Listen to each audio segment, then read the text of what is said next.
Recording in progress.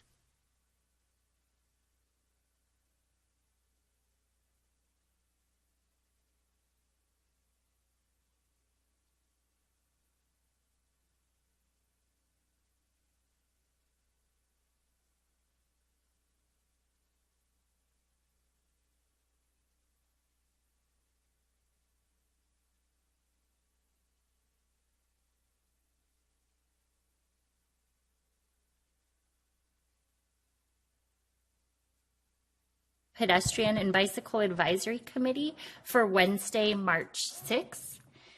Clerk, could you please take roll? Osselmeyer, Here. Bond, Here. Camarda, Here. Garcia, Here. Tar, Quint, Rakusin, Here. Earl, Barnacle. Present. Thank you, Clerk. And Quint is arriving. During general public comment, the public is invited to make comments on items of public interest that are within the committee's subject matter jurisdiction and that are not listed on the current agenda. Public comments are limited up to 3 minutes per person. Depending on the number of persons wishing to address the committee, time will be allocated in equal shares, totaling no more than 15 minutes.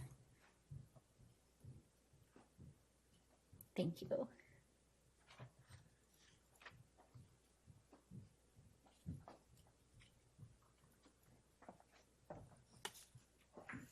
Clerk, did we receive any comments prior to the meeting? We received one. Thank you. And I have a speaker card for Eris Weaver. I'm trying to look up the details on the event I'm going to tell you about.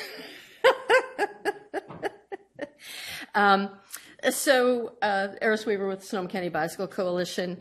One of the fun things we've done recently is we came across on Facebook someone who had developed a bike lane sweeper that can be towed by a bike.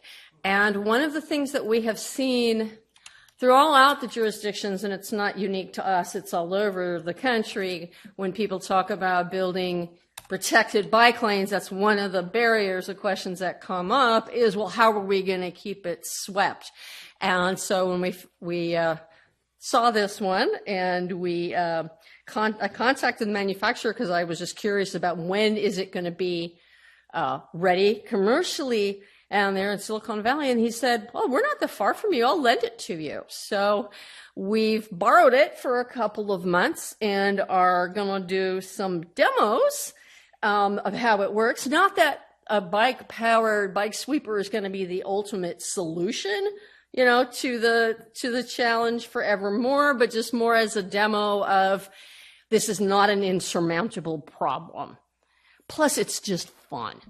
So I am looking up what day we are doing the demo here in Petaluma, and that is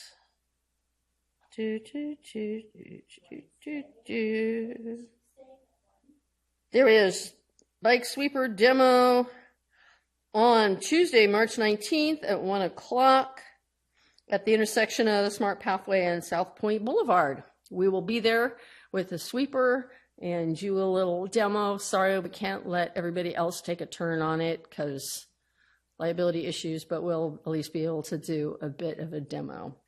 So hope to see some of you there. Thanks. Thank you, Eris. We're so excited. Correction to the amount of comments that came in, there were 2. Thank you. Okay, so that will close public comment.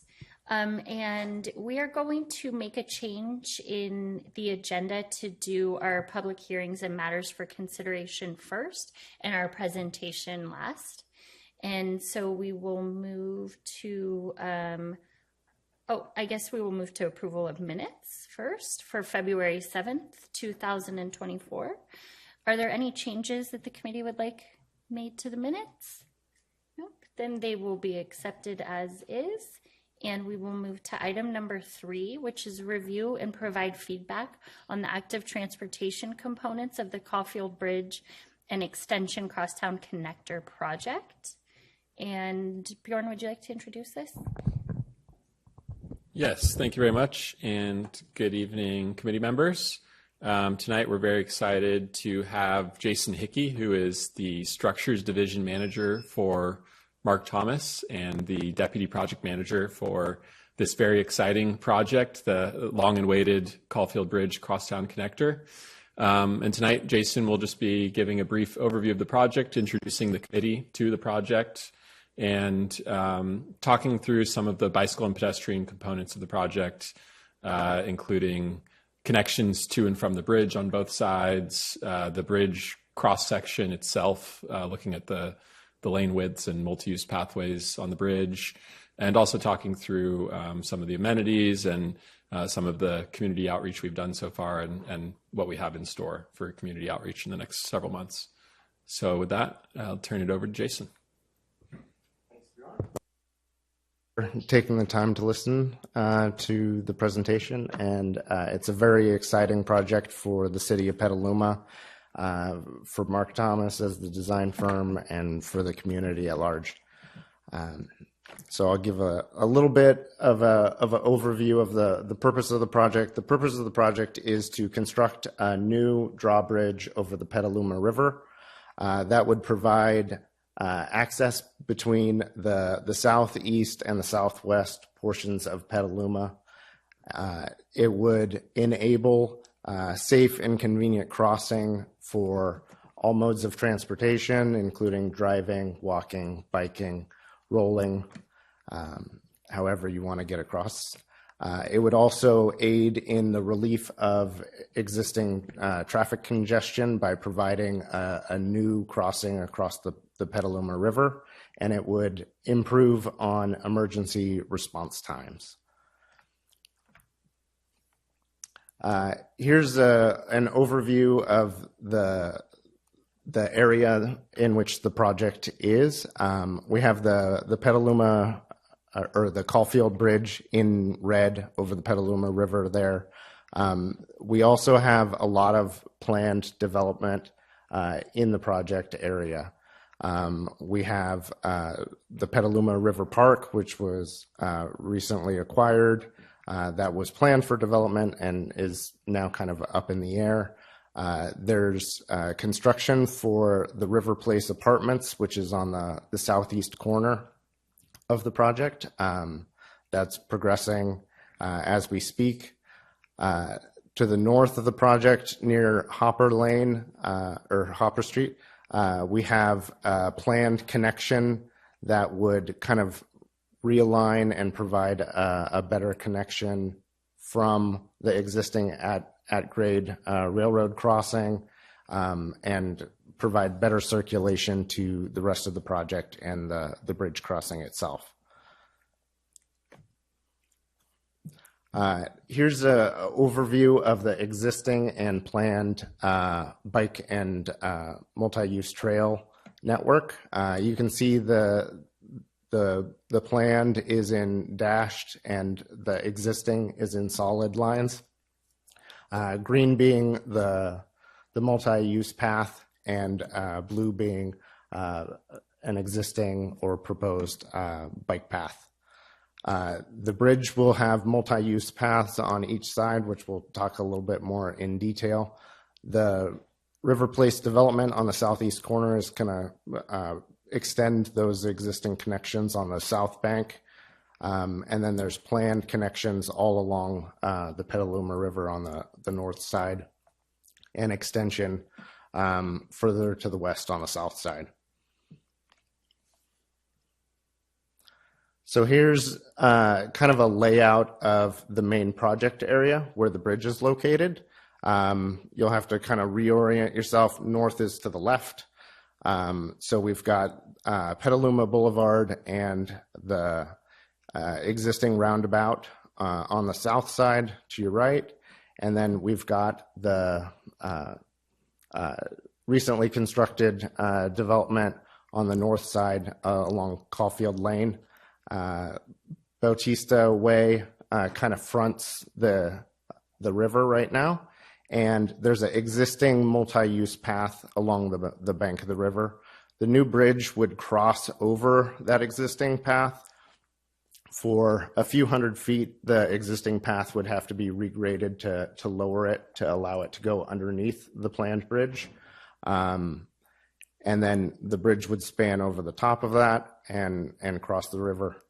I'll show you a little bit more about kind of what that bridge looks like in elevation and section here. And actually, Jason, if I can just interrupt. So for the committee's knowledge, the River Place apartments, they're on the south bank that you see in the top right corner. So obviously, you weren't able to review that project as a committee. That was streamlined due to it being an affordable housing project. Just wanted to call out that they will be constructing a section of new river trail along their project frontage or along the river. And so one of the things we've been working on a lot over the last several months was coordinating between their team and Mark Thomas, our bridge designers, to make sure that all of their roadway, sidewalk, pathway, frontage improvements are compatible with the bridge. So we've had to look at that very closely, given that they are moving through construction right now. Yeah, thank you, Bruno.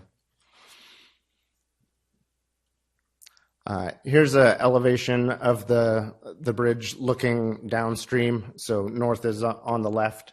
So you can see there's a small span over the existing multi-use path. Then this is going to be a movable bridge, so kind of most similar to D Street in town here. So the main abutment is going to be on the north pier. The bridge will then open and close as needed for vessel traffic. And then there will be another approach span on the south side. If we take a look at the bridge cross section, we've got 2 lanes for vehicular traffic. The existing road network to the north on Caulfield Lane is 2 lanes as well, as is to the south. Then we've got 4-foot shoulders on the main bridge section. And then on each side, we have a 10-foot multi-use path that would accommodate bikes, pedestrians, and those that want to roll. So here's a little bit of an overview of what the existing site looks like now. So we're on the north bank. We're looking back to where the bridge is envisioned to be, a few hundred feet into this photo, and then it would cross and occur kind of where those large, tall orange tanks are. That's the location of those apartments that are currently under construction. There's some existing landscaping as well as amenities for trail users, including benches and tables. It's a great place. Like this evening, I had dinner over there before this meeting, so it's a nice place to visit. So here's looking back the other direction towards the west. You can see the newly constructed homes and how that there's that existing grade difference between Caulfield and Bautista Way up on the top of the bank, and where that multi-use trail goes underneath. This is looking from where we're standing. The bridge would be right to our back, and then we're looking down Caulfield Lane towards the Marriott on the north. You can see we've got 2 lanes and relatively wide shoulders, and then lots of planting areas along with the existing sidewalks. And I'll just say, just a note for PBAC. So we've got right now, I think 11-foot lanes and 5-foot bike lanes out there. Caulfield will be restriped. For some reason, the bike lanes weren't striped on that last block, so you don't see bike lanes in this image. But we'll complete those bike lanes when this gets restriped soon. And we can probably narrow the lanes just a tad bit to 10.5 feet and get Class 2 bike lanes in for the full length of this stretch of Caulfield. Yeah, and then here's the existing roundabout on the south side. The new apartments would be on the left of the photo, and then on the right of the photo is the existing Caltrans maintenance yard. Most of the street improvements will occur with the construction of the apartments, and then would be extended with the bridge project. Adjacent to the Caltrans facility, our project is going to construct those sidewalks and improvements. And then here's a layout that'll I'll be able to show you a little bit more what that looks like. So on the south side, we're going to redo the existing driveway at the Caltrans maintenance yard. And then next to the River Place apartments, most of that frontage will get constructed with the apartment, including the driveway, and then we'll conform with the bridge project when that comes in. And that'll tie into the existing roundabout. So we had our first public meeting on this most recent project since kind of the project's inception. So we had a public engagement in October to ask the community kind of about a lot of different things. Some of them including like the community. We also asked questions about the aesthetics, what they think the bridge should look like, how they might use the bridge. So there's a lot more questions and responses than I have time to discuss here, but some of the highlights are the community really wants to see a bridge wide enough to accommodate both cars and other users. So that was very clear. They want to look at artistic and design elements that would make this bridge a place that feels like it fits within your community and that everyone in the community can be proud of. There's also a lot of concern about safety, making sure we have abundant lighting, sight lines where we can make sure that we've got eyes on the project and that people who are using it, including the kids in the neighborhood, are all safe, which is important to everybody. And then there's some existing fishing that occurs along the river. And so there was community members that expressed interest in maintaining or improving kind of fishing access, as well as other recreation that can occur along the river. So here's a snippet from a couple of the questions that were asked. This one is, how do you currently travel between east and west Petaluma across the freeway or across the river? And we see a lot of people are driving, which is not a huge surprise, but there is a decent contingent of people who are either walking or biking or using some other microtransit.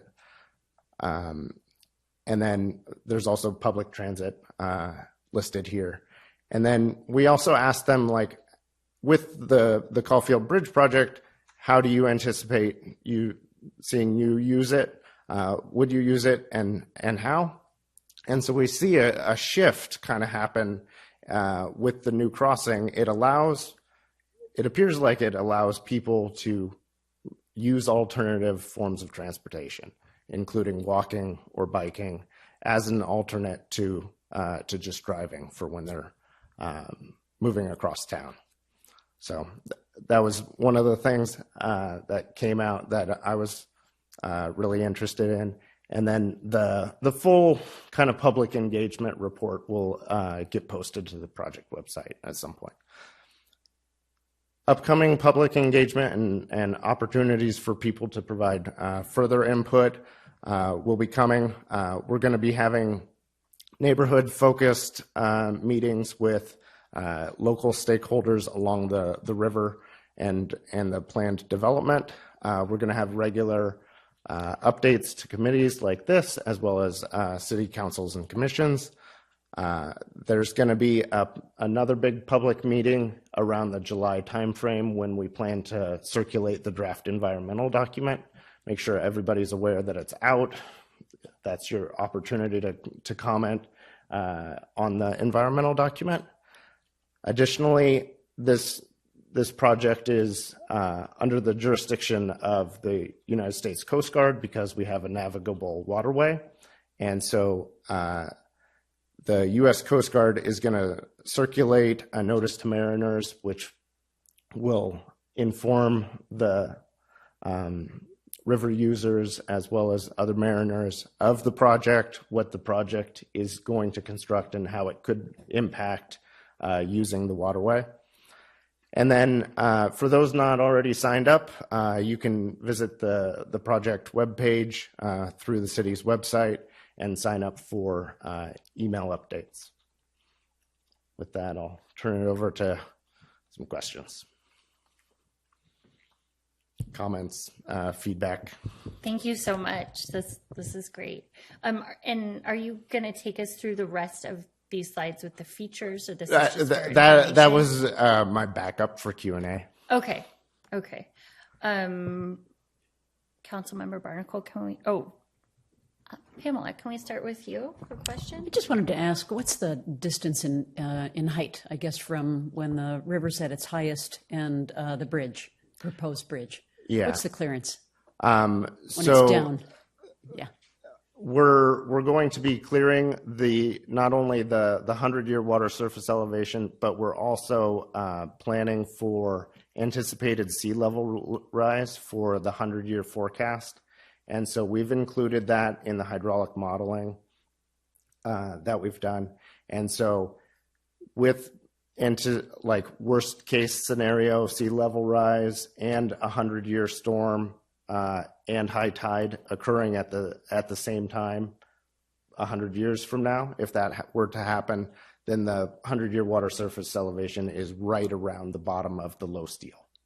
So for the current scenario that we're looking at, you can see water surface elevation 3 is about, I think it's 5 or 6 feet from the bottom of the bridge. So dramatically more than the Smart Bridge, just downstream.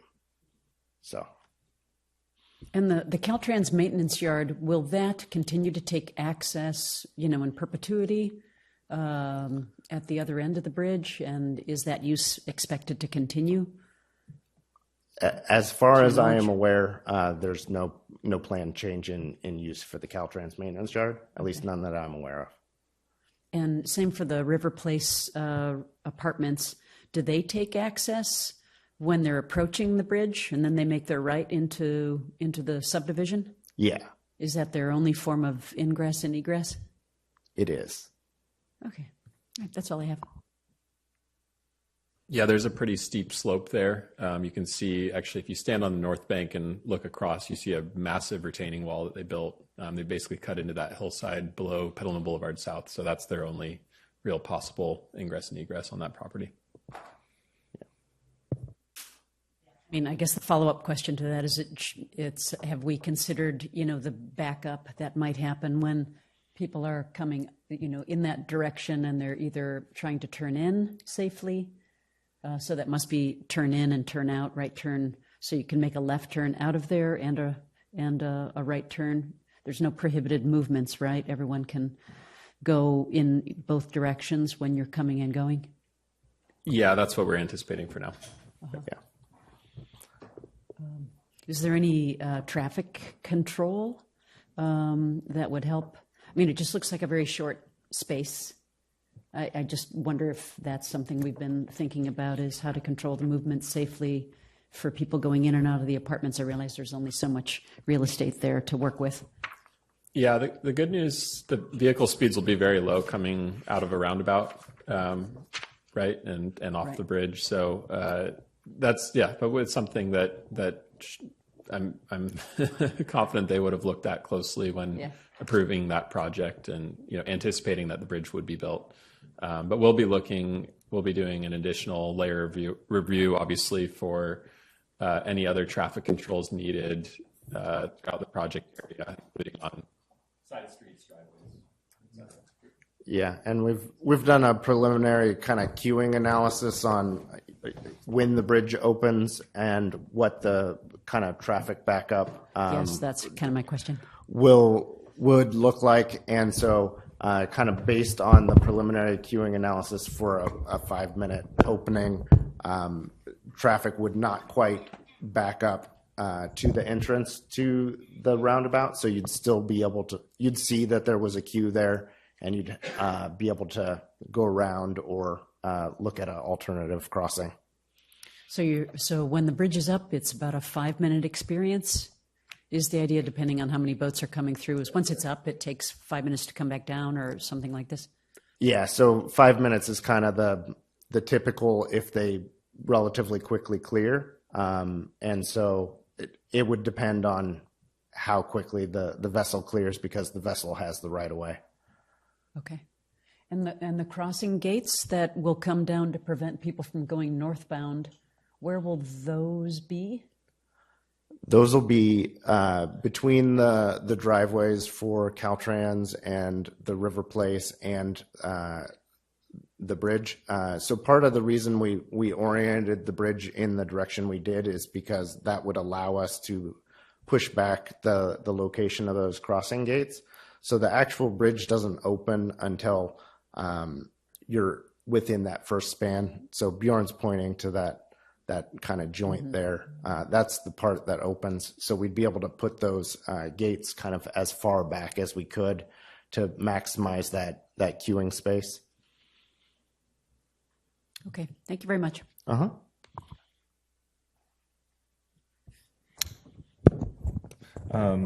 Yeah, can you talk just some of the considerations that are being looked at in the EIR? Yeah. So things being considered in the EIR are traffic impacts, noise, sensitive species, both within the river as well as within the riparian areas within kind of the banks. We're looking at archaeological resources, historical resources, pollution, potential pollution impacts or hazardous materials in the area. There's also a noise. We're evaluating the noise and the construction noise associated with the bridge construction, as well as a number of other impacts. Those are just the ones I can spout to you off my head. But yes, it's a pretty comprehensive environmental document. It's going to be an initial study mitigated negative declaration and a EA. Those are, and it'll get processed through the U.S. Coast Guard on the federal side, and then the CEQA approval would be kind of initiated by the city. Great, thanks. And then I think I've heard some things about auto controls for the bridge versus manual, or someone having to be on site to lift it. Can you talk a little bit about that? Yeah, so there has been a lot of technical and technological innovation since, say, D Street was constructed. And so advances in technology and bridge controls have come a long way. So one of the things we're evaluating is how to more seamlessly operate the bridges, the city's bridge inventory that moves, and see if we can either operate all of them from this site or operate them from a remote site.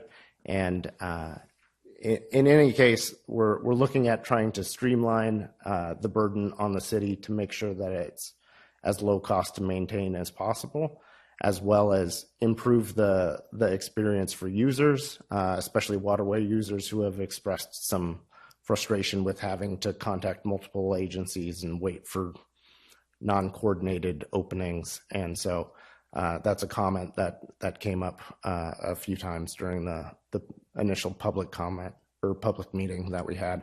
And so we're going to look at different ways that we can try and streamline that as much as possible, both for the city's benefit as well as for the users and the taxpayers.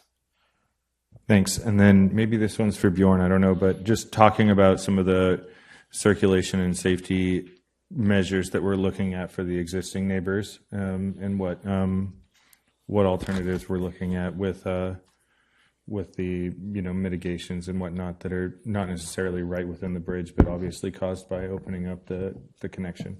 Yeah, so obviously when Skinell was moving through the planning process, that was a big concern that we heard from the public and especially from the riverfront neighborhood, the concerns around cut-through traffic once the bridge opens, especially given that they're creating a new street grid basically tying into the riverfront neighborhood. So what can we do to keep people from getting off the bridge and then cutting through the neighborhoods to get up to Lakeville? So we are, I'd say, in the early stages of brainstorming anything and everything we can do to reinforce Caulfield as the primary ingress and egress for the bridge and make sure people stay out of the neighborhood streets. Obviously, a lot has changed now that Skinell, now that property has been sold to the Petaluma River Park. We're sort of waiting to see, what they come forward with, what they'd like to do with their site. The real big change we're looking at, regardless, is building an extension to Caulfield Lane that shoots through the city's property here. This is the corporation yard and former wastewater treatment plant. So that's a new roadway connection. And we'd like to tie that into the roadway that runs between the Marriott and the sports field. When we get to the Central Green area, we're talking about we're looking at ways to make that safer for pedestrians, slow traffic, but also keep a good smooth traffic flow, because once traffic starts backing up, that's when people are going to get frustrated and start looking for other routes. So we've talked about, potentially putting in more traditional roundabout elements that would allow us to remove the stop signs and convert it to an all-way yield. So there might be some opportunities there. We're going to look at that closely. We've also talked, we're in the very early stages of looking at the feasibility of maybe a one-way coming into the circle from southbound from this side, northbound from this side. And that way you avoid all that overlapping traffic using the circle. And also, frankly, this stretch of Hopper Street is pretty narrow. So if that were narrowed to one way of traffic going northbound, and then all those folks are turning right onto Caulfield, it works well with not having that overlap between northbound and southbound traffic at the circle or at the Hopper Caulfield intersection. There will be a lot. We know we have to make improvements to the Hopper Caulfield intersection. That's actually going to be required by the California Public Utilities Commission because it is not grade rail crossing. So all that being said, we're going to come back to the community with a lot of ideas about circulation changes in this area and get feedback on them. Thanks, that's helpful. And then the final question is, how many different agencies are going to have some sort of oversight and approval on this project? It's like 4 or 5, something like that. Yeah. Yeah. Okay. Just wanted to make. There's quite a list. Thanks. Yeah. Thanks. My main question is about if you could speak to the ways that bicyclists will approach and get onto the multi-use path and off of, as on the north side, going from a class 2 onto the multi-use path and off. And then it looks like the roundabout is a class 3, I believe. Yeah. And it looks like they would get on at that, if they're in the roundabout going north, they would get on in the driveway, the curb cut there.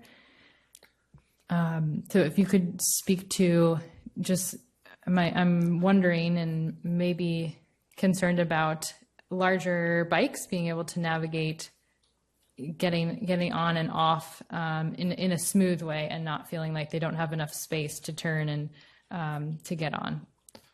I can take a stab at that, Jason. So I know, because I've thought about this a lot as well. So we have the existing bike ramps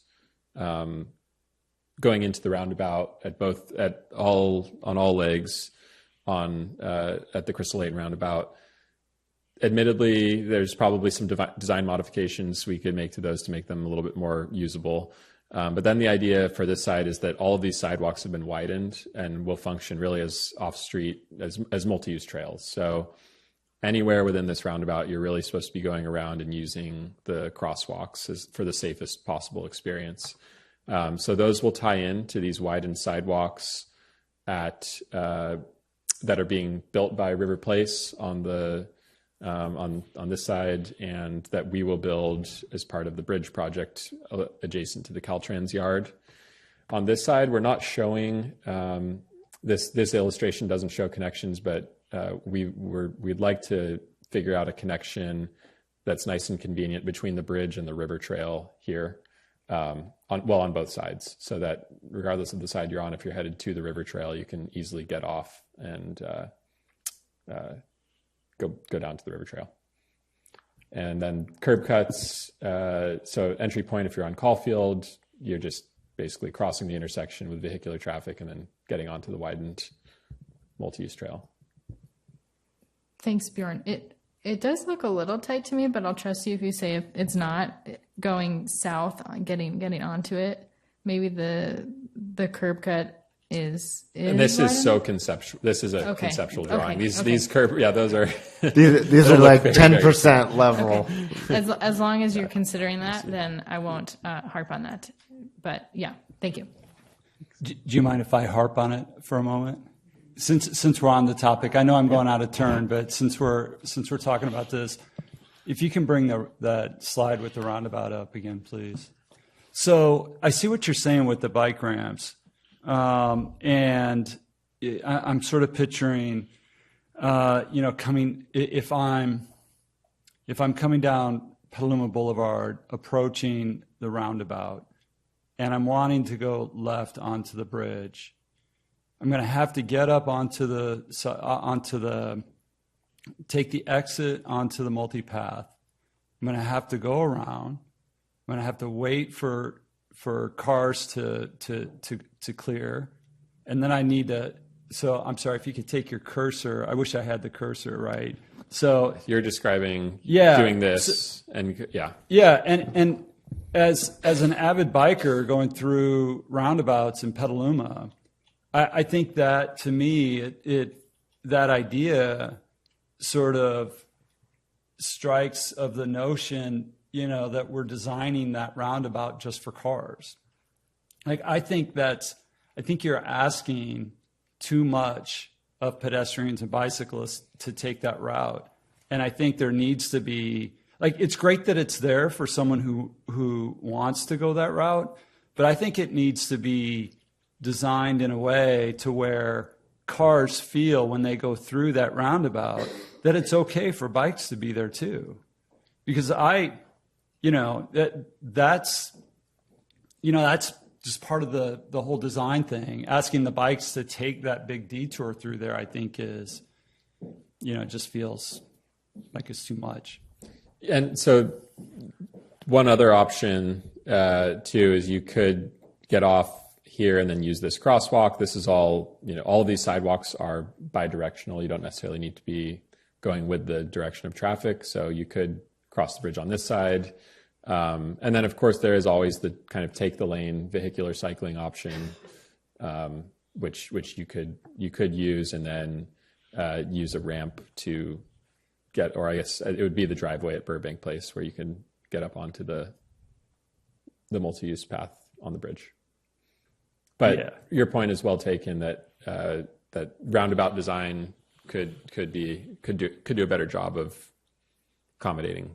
I think roundabouts. I mean, I use the roundabouts on a daily basis on McDowell, and I'm having to navigate through cars, and I don't feel terribly unsafe, right? And I'm able to move through the roundabout at the same speed of the cars, more or less. And so I would just like to see great big sharrows going through there that tells cars that it's okay for bikes to be there, and just to please be careful and not run them over. Sorry. Thank you. Yeah. Is there a vehicle weight limit for the bridge? The bridge will be designed to handle even permit vehicles that are essentially like overloads. So there will be no restriction for the bridge. And would we restrict types of vehicles going through there? Yeah, we're not planning on this being a freight route, given that it's going right through a neighborhood, and you've obviously got it's somewhat redundant with US 101 and Lakeville, which are the designated freight routes. So. Well, it struck me to see like almost no one would like to use transit to go over here, and then it got me thinking, well, what if we had a bus route that really was the circumference of the city? Would that be a possibility? Yeah, that's something I think transit is planning for too, to implement a route once the bridge is built. I'm wondering, Bjorn, if it would be possible, because I love this project and I think it's so important for the city, but I really understand all the concerns about this like very suburban neighborhood that Riverbend currently is, and all the kids out there and the traffic concerns.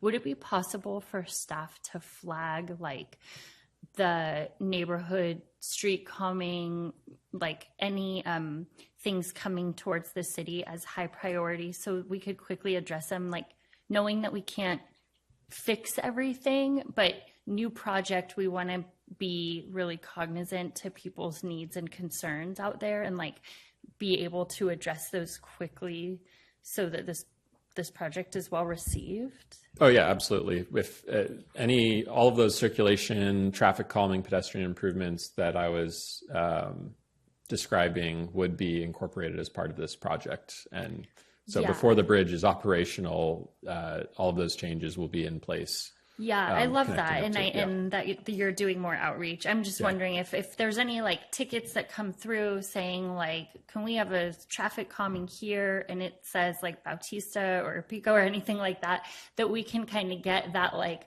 red flagged as a higher priority, being that it's a new project and a new experience. Yeah. Oh yeah. Well, and we're looking at it so closely right now that, so yeah, there will be a lot more to share on that with the neighborhood.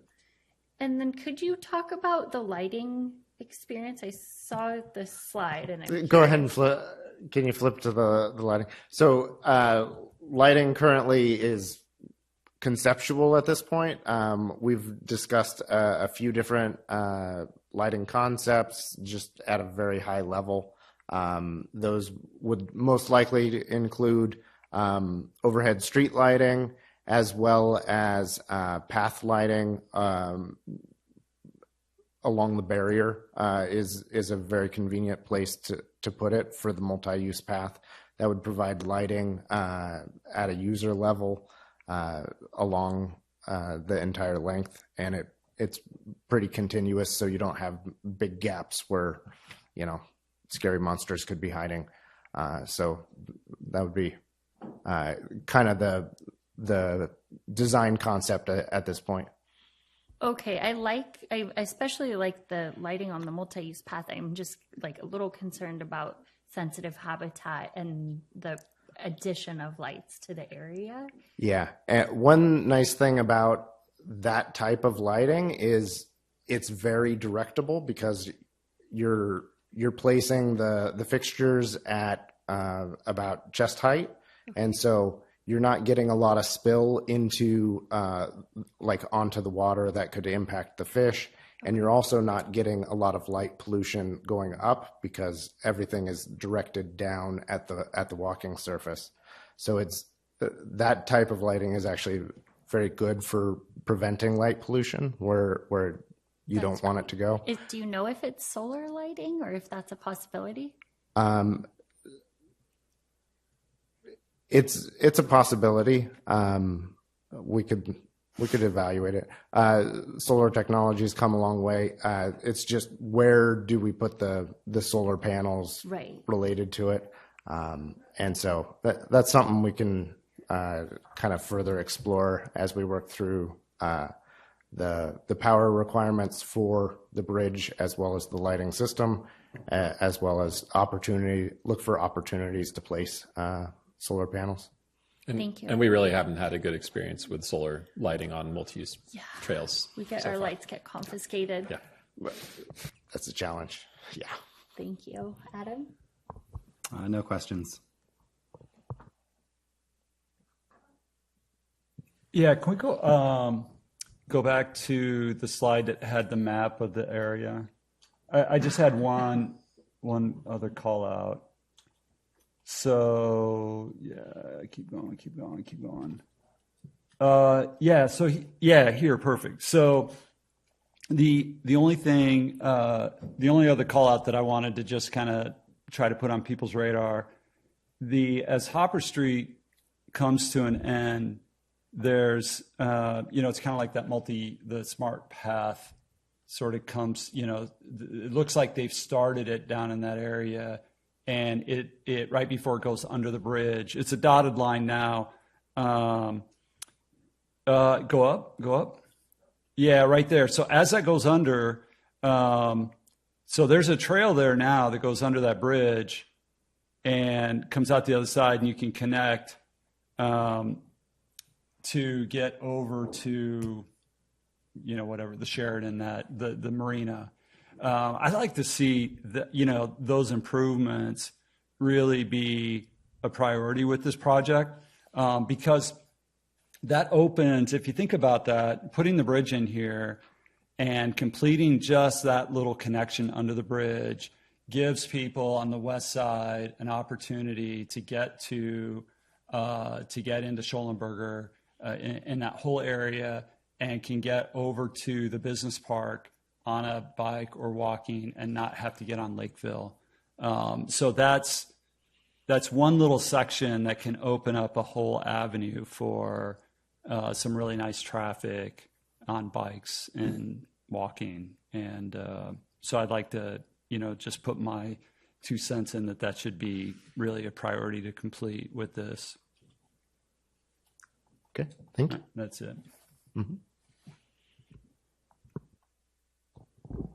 Terrific. I think a lot of my questions have already been asked, but I did want to focus on 2 areas. Well, I guess the first question, when we reviewed the Spirit Living projects, so there's the smaller lot and then the big semicircle around what I'm calling the traffic oval there in the middle. Yeah, there's Spirit Living phase 1 and phase 2.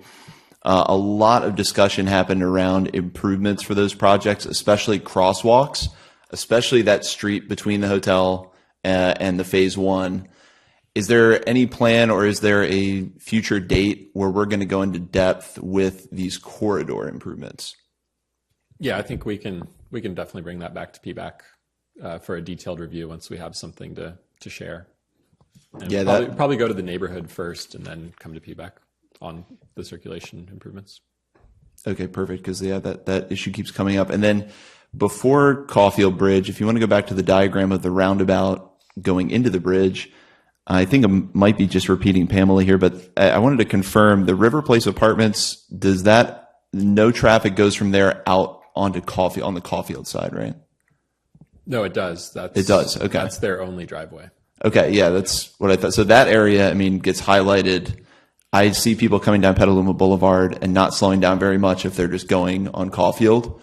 And so I don't know if this is a chance to employ things like the 3D lifted writing with that keep clear box, or like a slow down. I think we're going to have to employ all the tricks there to actually have people slow down, because I see the egress in and out of there, the potential of bikers and pedestrians before that. I just see that as such a problem area. So I just wanted to highlight, any of the new and improved traffic calming tools that we're getting ready to roll out. I think a lot of them have to go there. And yeah, like I said, I think literally all my other questions were answered. So thank you. Thank you. Are there any other questions for staff from the committee? Okay, then we will open public comment. Public is invited to make comments on this item. Public comments are limited to 3 minutes per person. If you haven't done so, please fill out a speaker card and bring it to the clerk. And clerk, have you received any comments posted online prior to the meeting? There was one comment posted today. Thank you. And do you have any speaker cards for this item? There are no speaker cards. Okay, that brings it back to the committee for discussion.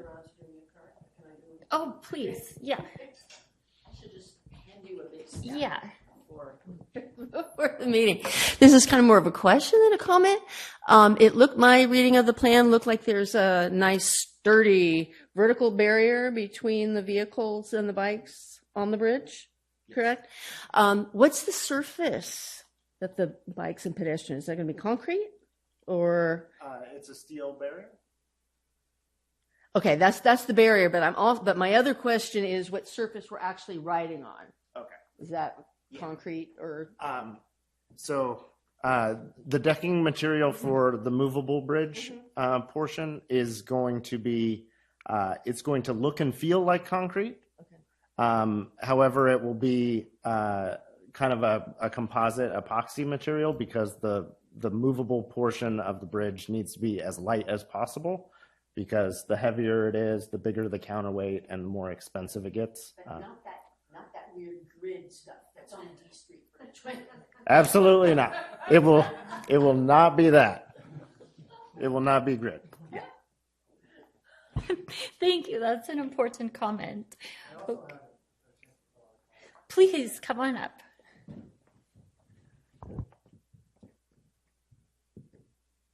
Hi, thanks for taking this question. I live in a riverfront community and just wanted to ask real quick. I was at the community updated information section.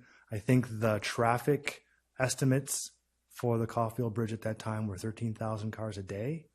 I don't know if that number has been updated, particularly in light of the fact that Scannell is no longer going to be building, that's no longer going to be a residential area there. And so I wanted to know, has there been an update to that traffic estimate, or do you expect an update to be forthcoming? That's all. Jason, I'll take that one. Yeah, so we are going to do an updated traffic study, although the numbers probably won't change much. So that previous traffic study actually it assumed full build out of every development in the area, Scannell, Spirit Living, Riverscape Townhomes, and it was also forecasted out, I believe, to 2040. So we'll be taking the same approach where it's forecasted out, assumes full build out of everything in the area. And so you probably won't see a significant change. We could, I think what we go off of is what the land is zoned for. So Petaluma River Park, we can look at I'm sure there will be some conversations with them about their plans for the property, and we can try to dial that in to get the most accurate traffic forecast possible. But likely traffic models tend to be conservatively high. So, yeah.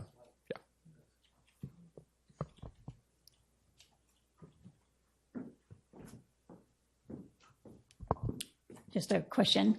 Is there any way for the... Can you please state your name? Kelly Hageland. I'm wondering if the path along the river for bikes and pedestrians could go under the bridge on both sides rather than having it, circulation come out and cross the traffic. And then also if you know the timeline for the river path to connect from the bridge to downtown. So we looked preliminarily at the possibility of being able to take the south trail underneath the planned bridge with kind of the topography and the grades in the area. It presents quite a bit of a challenge. We kind of, as we progress and we get more information, especially now that we've got kind of more detailed trail plans for the adjacent development, we'll be able to take a second look on if that is feasible to be able to put that path underneath. It is something that we're evaluating. We're not showing it here because we're not 100% sure we're going to be able to do that or not, but it is something that we've kind of taken a quick look at, and it poses some challenges based on the grading, but Maybe. Yeah. There was a second part of your question.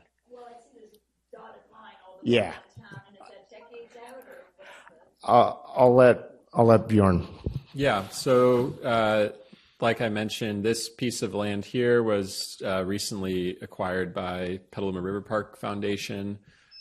So really, that's kind of up. The timing will be driven by them on the build out of the river trail. That's what all of our city plans call for is the completion of this section of river trail. And then the reason you're seeing a dash line here going across the channel is because that's something that our committee has discussed, River Park folks have discussed, just identifying that really clear need for a connection over to the river park. And then that becomes a great way to connect the two parks and get people to and from downtown with a really nice off-street experience. But on the west side of the river, that whole... this is being built by the River Place Apartments. This section here was built years ago when this development occurred. Basically, right now it's happening. All of this is private property along this side of the river. So we get our little slice of river trail whenever a property is redeveloped. It's required by the city, but it's really that happens unfortunately in a very piecemeal fashion.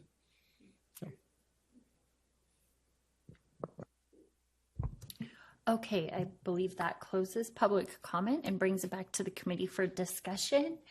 Pamela, can we start with you? I just want to echo the importance of the traffic calming measures, including the ones that we've used recently in our conversations regarding the active transportation plan. I appreciate the most recent public comment about whether there could be a trail underneath the bridge so that users of the trail in both directions along the river could avoid needing to negotiate car traffic. If that's feasible, I think that would be well worth investigating.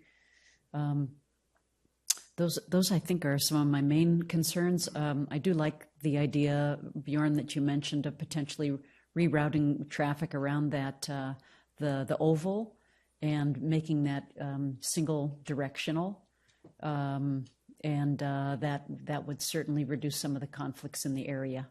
So I think that those would be important things to consider when these next improvements come through. That's all. Thank you for the presentation and for the thoughtful public comments. I too appreciate the thought of a one-way up there at the top. I think that in general the success of this project is going to rely on some pretty thoughtful mobility solutions. Some of the thoughts that I have is there's on the Caulfield in the neighborhood. There's a potential for vehicles coming from the west side going east to take left turns onto, just make sure I get the right streets, onto Pico Street, Alvarado Street, and obviously Bautista. If there's potential there to maybe not allow left turns. I know that might be an inconvenience for the neighbors in the neighborhood, but it might also stop a lot more vehicles from cutting through, and we've got roundabouts for going in there. I'm not saying it's the right thing, but I think it's something to look at. Similarly, on the west side of Caulfield, considering not allowing left turns into the Riverview development, the Burbank housing project, so that cars don't stack up there while they're, and we, then you have cars trying to go around them, and we just more pinch points and things like that when they can, just kind of go around the roundabout and then take a right lane or a right turn. So avoiding left turns feels like it might be part of the solution. Wholeheartedly agree with Mr. Quint's comments about trying to get that smart path in. I think there's going to be quite a few people from the west side that are going to Schollenberger on this, and giving them some alternative way to like if we force them to have to go out on Lakeville, they're definitely going to drive. If we give them some way to avoid Lakeville, they might not. So wholeheartedly support doing everything we can to include that in this project. I think on the west side in particular, that roundabout, it's certainly designed for cars, and we need to be thinking about how to slow cars going in and coming out on that. Frank had some great comments on that, but I'll leave it to you. But I think in general, I'd be looking for some creative thoughts about how to slow traffic in the roundabout. Certainly like the idea of the multi-use path going under the bridge wherever it can, if that's possible. And then, yeah, I think that's probably it. And if we, I don't think we're going to have a VMT issue on this, but if we do, I think that smart multi-use path could be, a real measure.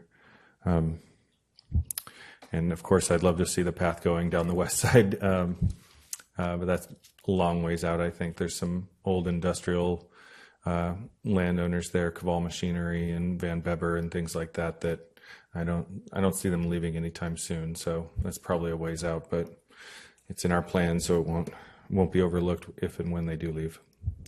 Thank you. Thank you. I just want to echo the comments that came up during public engagement around art, and definitely encourage the city to explore that to make it more beautiful and more placemaking, but also to defer graffiti on the bridge. Make it something to come experience and to come see. I like the idea of no left turns. I was thinking perhaps, and maybe this is what you meant, Darren, before, about raising that around the keep clear space around that driveway curb cut. But while it's not a raised intersection, could there be some kind of raise something there to, when cars are coming in and out of that driveway, to gently remind them that they're entering a space that is for bikes as well. So some creative solution there, and maybe it's as simple as, no left turns. You have to go around the roundabout and make a right. But I definitely would encourage the city to explore something there, so that if bikes are in the roundabout and they need to use that curb cut to get onto the bridge multi-use path, that it is safe and smooth transition for them. And I think that's it. Thanks. Thank you. I don't have any comments at this time. Adam? All right. Yes. Handful of comments. Definitely like the idea about the split going through around the roundabout to just be able to bifurcate traffic. I definitely see this as a way for people wanting to get through easier. So as much as, like you said, to make it easier for people and not to have back roads kind of explorations, just stay on the main routes, I think sounds great. Also concerned about the River Place driveway. Is the 67 parking spaces, that's still accurate? I was looking online. I believe so. Yeah, I guess I was just trying to think, I would just look forward to what the traffic study says, just what that frequency is like. But just knowing that, and the road conditions, it does seem, like there's creative things to do, like distract people with art, slow them down on the road. But I think part of it was about signaling, some signaling signage, and kind of, I saw that for two opportunities. One, for thinking about folks coming along Petaluma Boulevard South.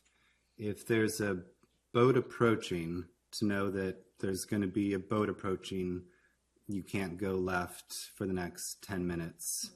Don't go that way. Don't block it up, basically. And then the same, trying to think about, well, if someone's trying to come out of River Place Apartments, there could be some little sensor that once they cross over and they start to exit, that also maybe flashes some sign and says warning exit or vehicle exiting. That could be for the cars, speeding around, also I think too, from Petaluma Boulevard South going over Caulfield Bridge, but also for the bicyclists, pedestrians as well. Let's see. So then on the kind of along the lines of improving, let's not make it just look like the D Street Bridge. I don't know if it would be legal to put like a little bulb out, like a seating area on the bridge. So you could just have either a seating area or just a standing spot that's not in that main 10-foot travel lane, but just go hang out. Maybe not fishing, because you don't want the fishing line going into the walkway, but at least to go hang out and enjoy, the nice view, because it is beautiful there. So if that's possible, that could be really great. Let's see. Probably not on the movable span, though, right? Yeah, I know. It's like, well, probably not. That would be, yes, probably not. And then let's see. The last comment was around the idea of the building out the full vision of the trail along the river. How can we do that not relying on piecemeal? So Google came out with floating dock for tidal conditions, bike trail, potentially. And what also came to mind is that the Safe Streets and Roads for All grant has a huge amount of untapped money for demonstration projects. This seems like a beautiful demonstration project. Say, let's stop wasting our time waiting to do this piecemeal. Let's see what it would look like to be able to have these floating docks to connect the gaps along the way, do some ramps, obviously, going down, but then just, not have to wait for people to change ownership or have a change of heart or whatever would take. So yeah, I would recommend the city look into that. I think the call for ideas, whatever the right slate, is open for the Safe Streets and Roads for All. So you can start to look at what potential opportunities there are to get that pushed forward. And that's all. Thank you, Franklin. I'm good. Thank you. Yeah, I would be repeating everyone else's statements. I just think as much as we can do to really get visibility on those corridor improvements, especially thinking about, the users in those neighborhoods, and maybe it is stopping left turns. But yeah, just getting visibility on that. And to clarify, I was talking about 3D raised crosswalks, those like optical illusion crosswalks. Just reading about those, there's been some research that causes more erratic behavior. So maybe that's not the answer. But yeah, thank you. All right. Thank you so much, Jason. This is really great. Thank you. Yeah, one more question. Yes. Do we know what the status on Riverscape Townhomes is?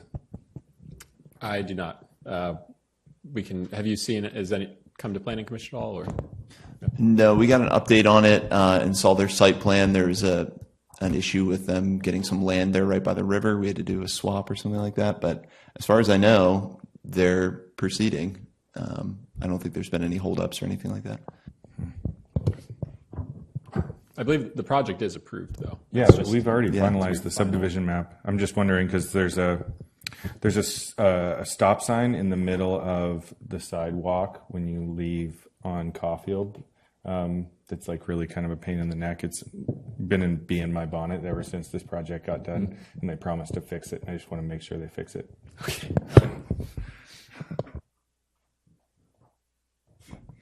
Okay, thank you. So we are moving to item 4, which is review and provide feedback on the Howard Street Improvements Project. And Bjorn, you are presenting this? Yes. Thank you. That'll be me. Oops, didn't share my screen.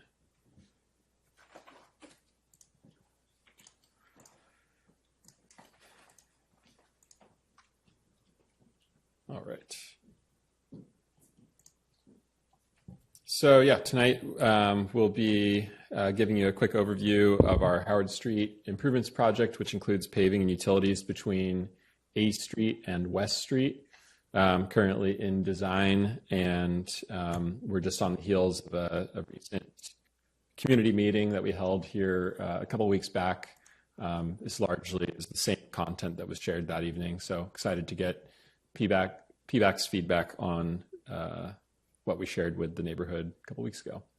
We'll go over existing conditions, share a little bit more about the project, tell you what we heard at our last two workshops and through our online survey, and then spend some time going through proposed improvements and take questions and comments.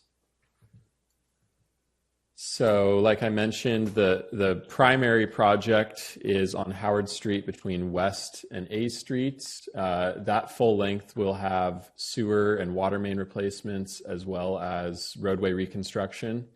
And then we'll have some utility improvements also happening on several side streets that are shown here. We're currently exploring what type of roadway improvements are needed or feasible on those side streets, but I don't have any information to share with you on that just yet. So the project will replace undersized and aging utilities. Howard Street's, from what I understand, are sewer and water lines, sewer and water mains are very undersized for the use and prone to breaks, very old materials. We obviously want to capitalize on deliver an efficient project that minimizes disruption to the public. So, tear up the roadway for utility replacement and then come back in and reconstruct a nice new roadway that we know won't be touched for a long time. And when we do that, obviously, we always look for every opportunity to improve safety and accessibility, and that's really where we'll be focusing tonight's presentation. Quick look at the existing conditions. You can see failed pavement throughout the corridor. On the right there, you'll see we've got the historic cobblestone curbs and gutters along much of the corridor, and we aim to preserve those as much as possible through this project. We have, we either don't have curb ramps or have curb ramps that do not meet current accessibility standards. So you can see some of the challenges here for anyone using a walker, wheelchair, stroller, or even not. It's just a challenging street to navigate by foot. And then we've got different conditions. So down at the south end of the project, at the Liberty and A Street intersections, it's pretty wide open. We'll actually do we'll have a very focused conversation about that intersection later. And then up at the north end of the corridor near West Street, it narrows significantly. And that's a section where we have some sidewalk, or we're planning for some sidewalk improvements. Here's a look at the average number of vehicles per day that use the corridor by block. As you would expect, it's the busiest stretch is between Washington Street and A Street. And then this is a look at 85th percentile speeds throughout the corridor. And so again, the higher speeds coincide with the busier stretches down by closer to downtown. These are the reported collisions that we have from 2018 to 2022. One vehicle versus pedestrian collision at the Bodega, Washington, Howard signalized intersection, as well as one vehicle collision at that intersection. We've got a vehicle collision at the Stanley Street intersection that was associated with a car turning left off of Stanley. That's something we'll talk about. And then a bike collision, which was a right hook collision from someone biking northbound in the A Street, Liberty Street area. So we are currently designing this. We're hoping to wrap up the design by the end of the year and construct this in 2025. And we'll be providing a much more detailed timeline as we get further into the design. The top, so we had a survey out for during the fall for a month or two, and the top priorities we heard were improving walking conditions, not only from an accessibility standpoint, but also an eye towards crosswalk safety and just and increasing the number of crosswalks. Slowing vehicle traffic throughout the corridor, no surprise there, we hear that on every project, and improving bicycling conditions. This is currently a class 3 bike route in our city's bicycle and pedestrian master plan, and obviously it's used by, despite its hilliness, it is used by people because of the signal. It's one of the few signalized crossings of Washington and Bodega. More specific feedback that we have received, the top intersections that have, or the intersections that have really risen to the top as far as requests for improvements have been the Bodega Washington Signal, Western Avenue, Bassett Street, and Liberty Street. We've heard about the need to improve, well, I just talked about the need to improve accessibility, walking, biking, and speeding, address speeding throughout the corridor. We've gotten complaints, obviously, now with the new commercial activity in the area about spillover parking associated with Crooked Goat and Acme Burger, as well as spillover parking and loading impacts associated with St. Vincent's Elementary and Church. And then lots of comments about addressing that narrow section up near West Street, primarily from a pedestrian standpoint. So we'll kind of go through the corridor-wide improvements that we're looking at and then focus in on a couple of areas. So with these typical intersection enhancements, the idea here is we're going to be looking at installing these at all of our, really at all of our intersections and crosswalks on the corridor. So the high visibility ladder crosswalk, accessible curb ramps, building in concrete curb extensions. It's a pretty wide road, so there's a lot of room to push the curbs out, push the sidewalk out into the street at crossing locations. Also prohibiting parking near all of those intersections and crosswalks to improve sight distance. And then at locations without stop signs, looking at the rapid flashing beacons. With this project, we will also be looking at installing median refuge islands at the uncontrolled crosswalk locations for additional traffic calming and crosswalk improvements. And these have been, I saw a study recently about, these actually have had a really dramatic impact, not only on improving crosswalk safety, but the rate at which drivers yield to pedestrians is much higher with median refuge islands in place. So looking at the corridor as a whole, at all of the intersection treatments, you'll see several stop signs along the length of the corridor. We've got the one signalized intersection at Bodega and Washington. We have 3 existing uncontrolled crosswalks, that is, crosswalks without a stop sign or signal. Those are at Union Street near St. Vincent's Elementary. We've got 2 at Bassett Street by the church, and then we've got 1 across A Street. So we would maintain all of those, leave those in place, and we are looking at adding 2 additional uncontrolled crosswalks, one at Kent Street that would connect to the dog park entrance of Oak Hill Park. There's no crosswalk down there currently. And then another splitting the difference, kind of the halfway point between the Bodega signal and western stop sign, which is Harris Street, breaking that long stretch up into and providing a more direct crossing route. So the street is pretty wide, and we have room to add an uphill bike lane. And obviously, if you have limited width, so we don't have quite enough width to add bike lanes in both directions, but we do have enough width to add a nice wide buffered bike lane in the uphill direction. And that's, you prioritize the uphill direction because of the speed differential. Obviously, bikes are moving, people are biking slower uphill, so there's a greater need for separation from vehicle traffic. And then in the downhill direction, we're looking at a Sharrow situation with bikes may use full lane signage and high visibility Sharrows, and trying to empower people to take the lane, and since they're going downhill, they can maintain a closer speed to vehicle traffic. So the hill it crests at Oak Street. So the uphill bike lanes would be southbound from the bend where the roadway narrows up towards West Street. That's why it's not showing it going all the way to west, is because the road does narrow quite a bit up there.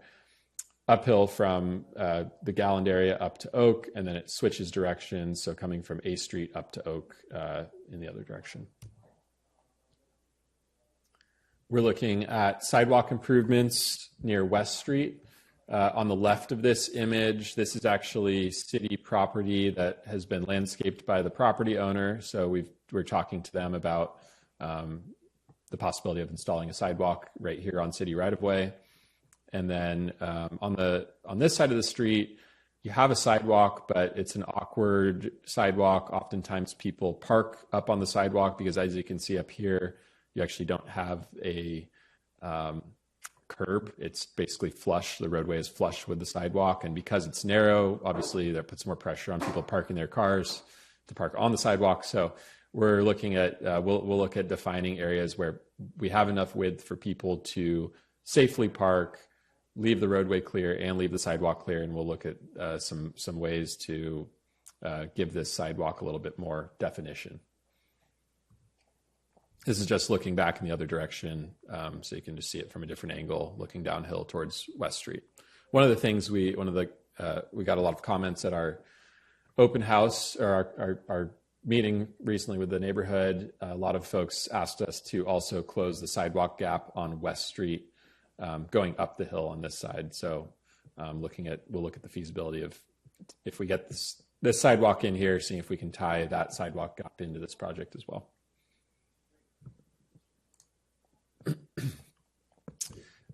We've looked really closely at Bodega and Washington, the signal there, and this is less of a bike ped treatment, but more for people driving.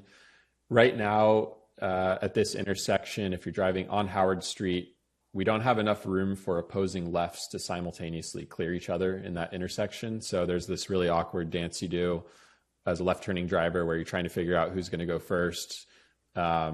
And it's led to some issues. So obviously not an ideal situation. So we looked at the feasibility of getting in dedicated left turn lanes and signals in a way that those opposing lefts could clear each other.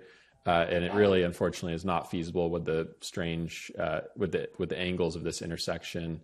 So what we have arrived at is a split signal phase so that those two directions will no longer share green. So if you're driving north on Howard, you'll get a green. All of the southbound traffic will be stopped, and then the opposite will happen when southbound gets their green.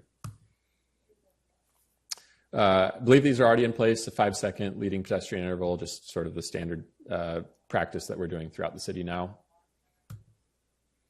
And we'll also be adding bike boxes to the intersection on Howard. Now we get to the kind of the exciting part of the presentation, because this intersection has a lot of potential to really be reimagined through this project. As you can see, just there's a lot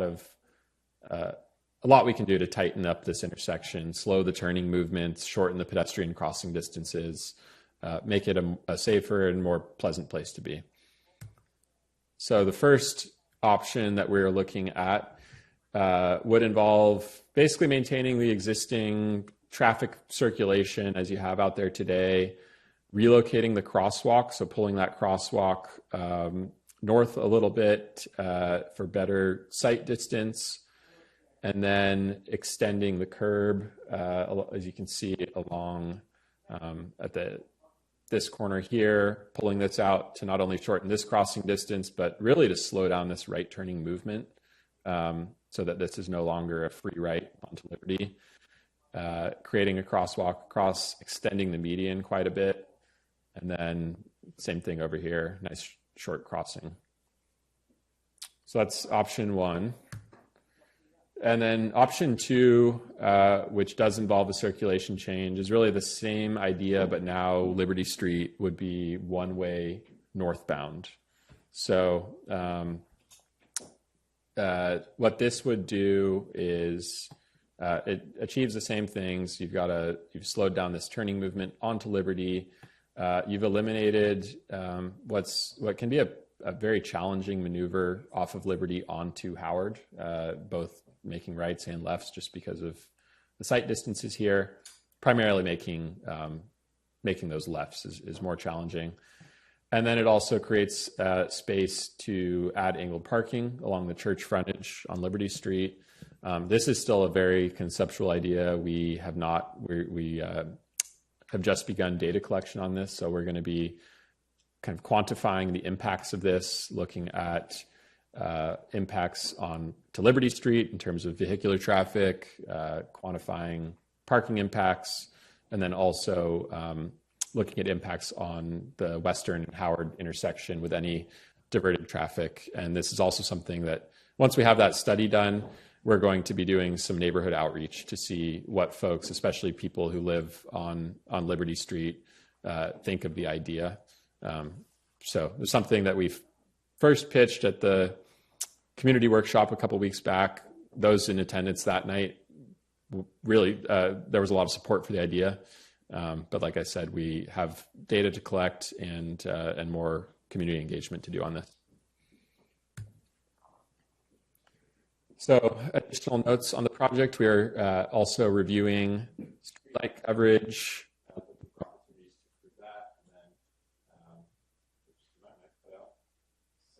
Happened to be tonight.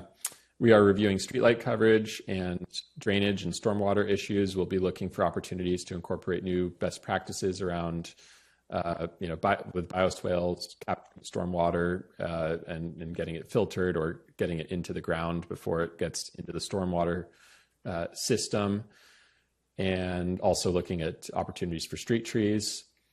I mentioned that left turn collision from Stanley onto Howard. That's something that we'll be looking at.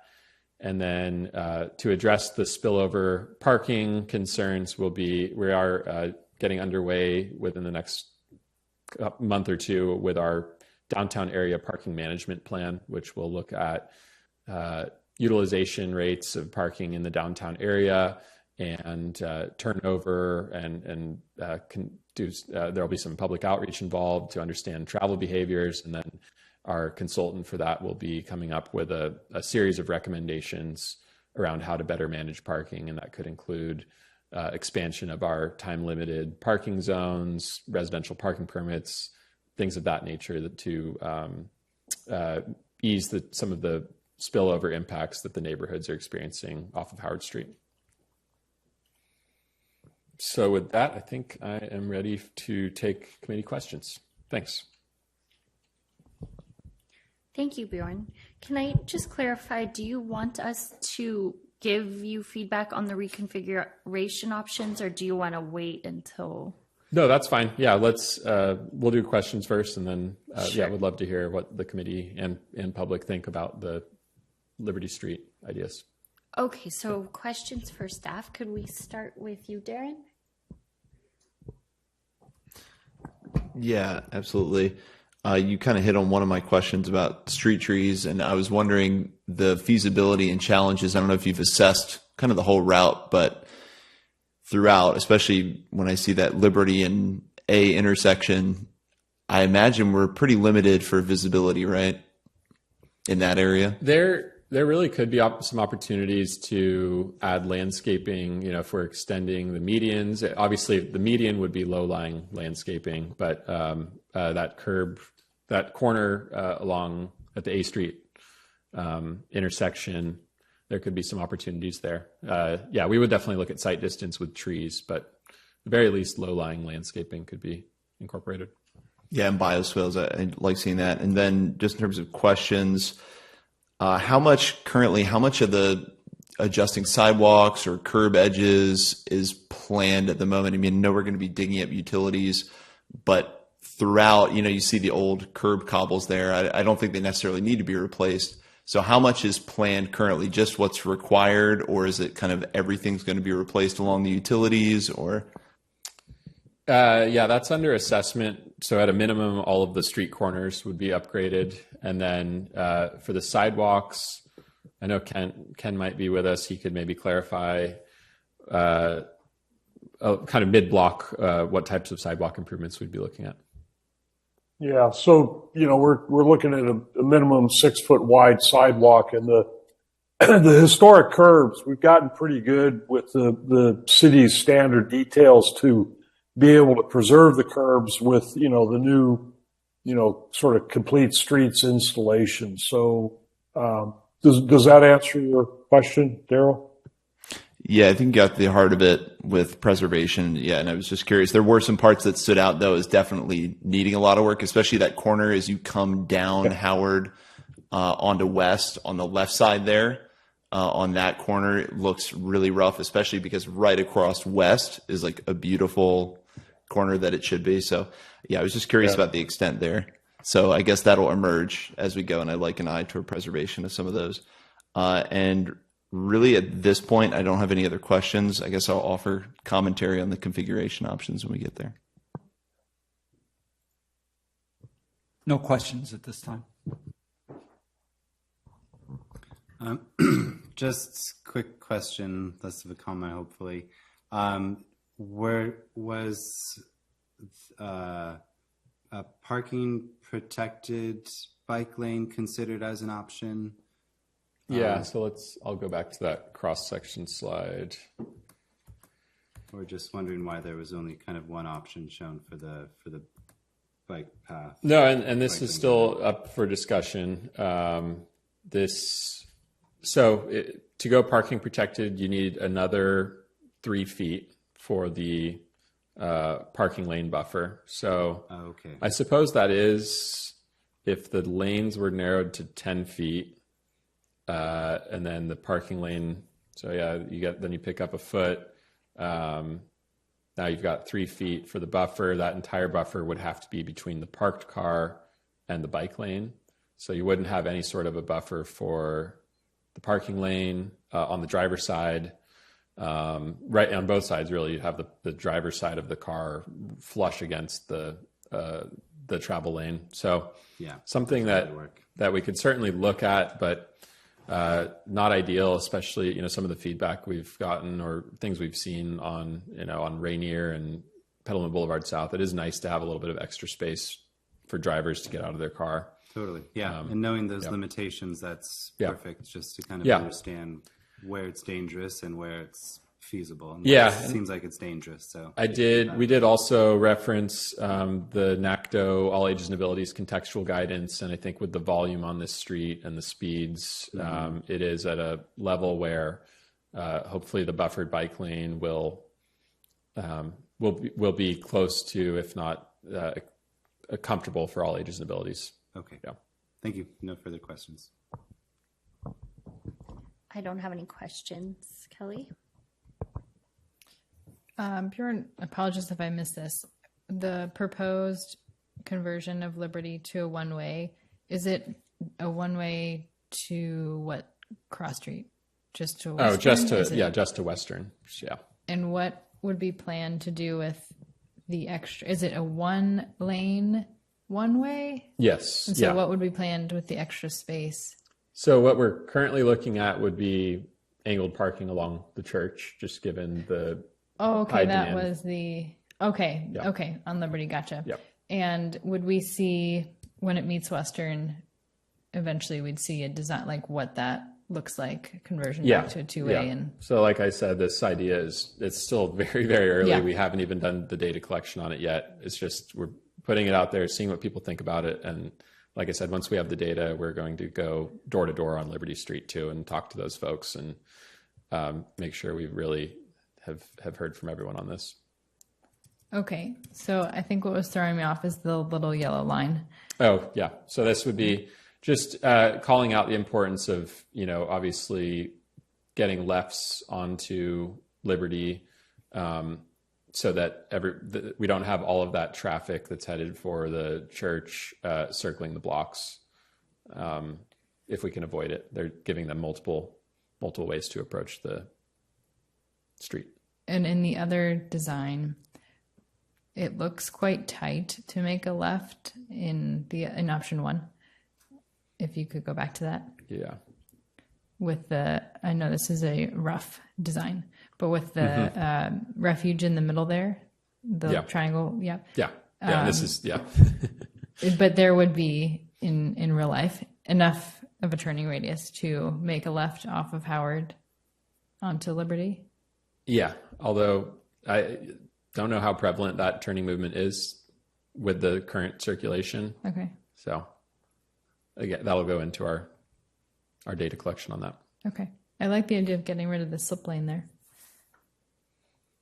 Okay. Yeah. Either way, the slip lane needs to go, and it's clear that idea has broad support through what we've heard so far, and just what we know about how this area operates.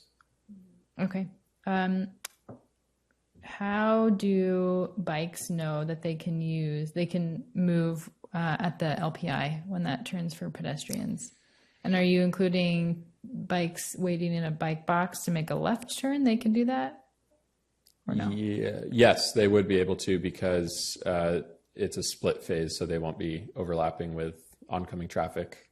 So that's an education. I think that just needs to get out. That's state law, that a recent state law now allows people biking to use the pedestrian signal. So I'm sure more people will become aware of that with time, but we can also look at signage that. I would love to see a bike traffic signal. That would a be, bike signal head. Yeah. More expensive, but pretty cool. My last question is, looks like there's potential to add a lot of space here. Has there been any thought given to putting some benches out here, or is this a place for some art, like on the ground? I've seen cities do some really cool designs with all this space. So that's my last question. Yeah. When we showed this graphic at the community meeting, there were several remarks like, please don't just make it concrete. Let's do something, let's make this, let's do some placemaking here, whether that's landscaping, art, pavers, just anything to make it an attractive area. And hopefully it feels like an extension of that park, that beautiful park in front of the church too.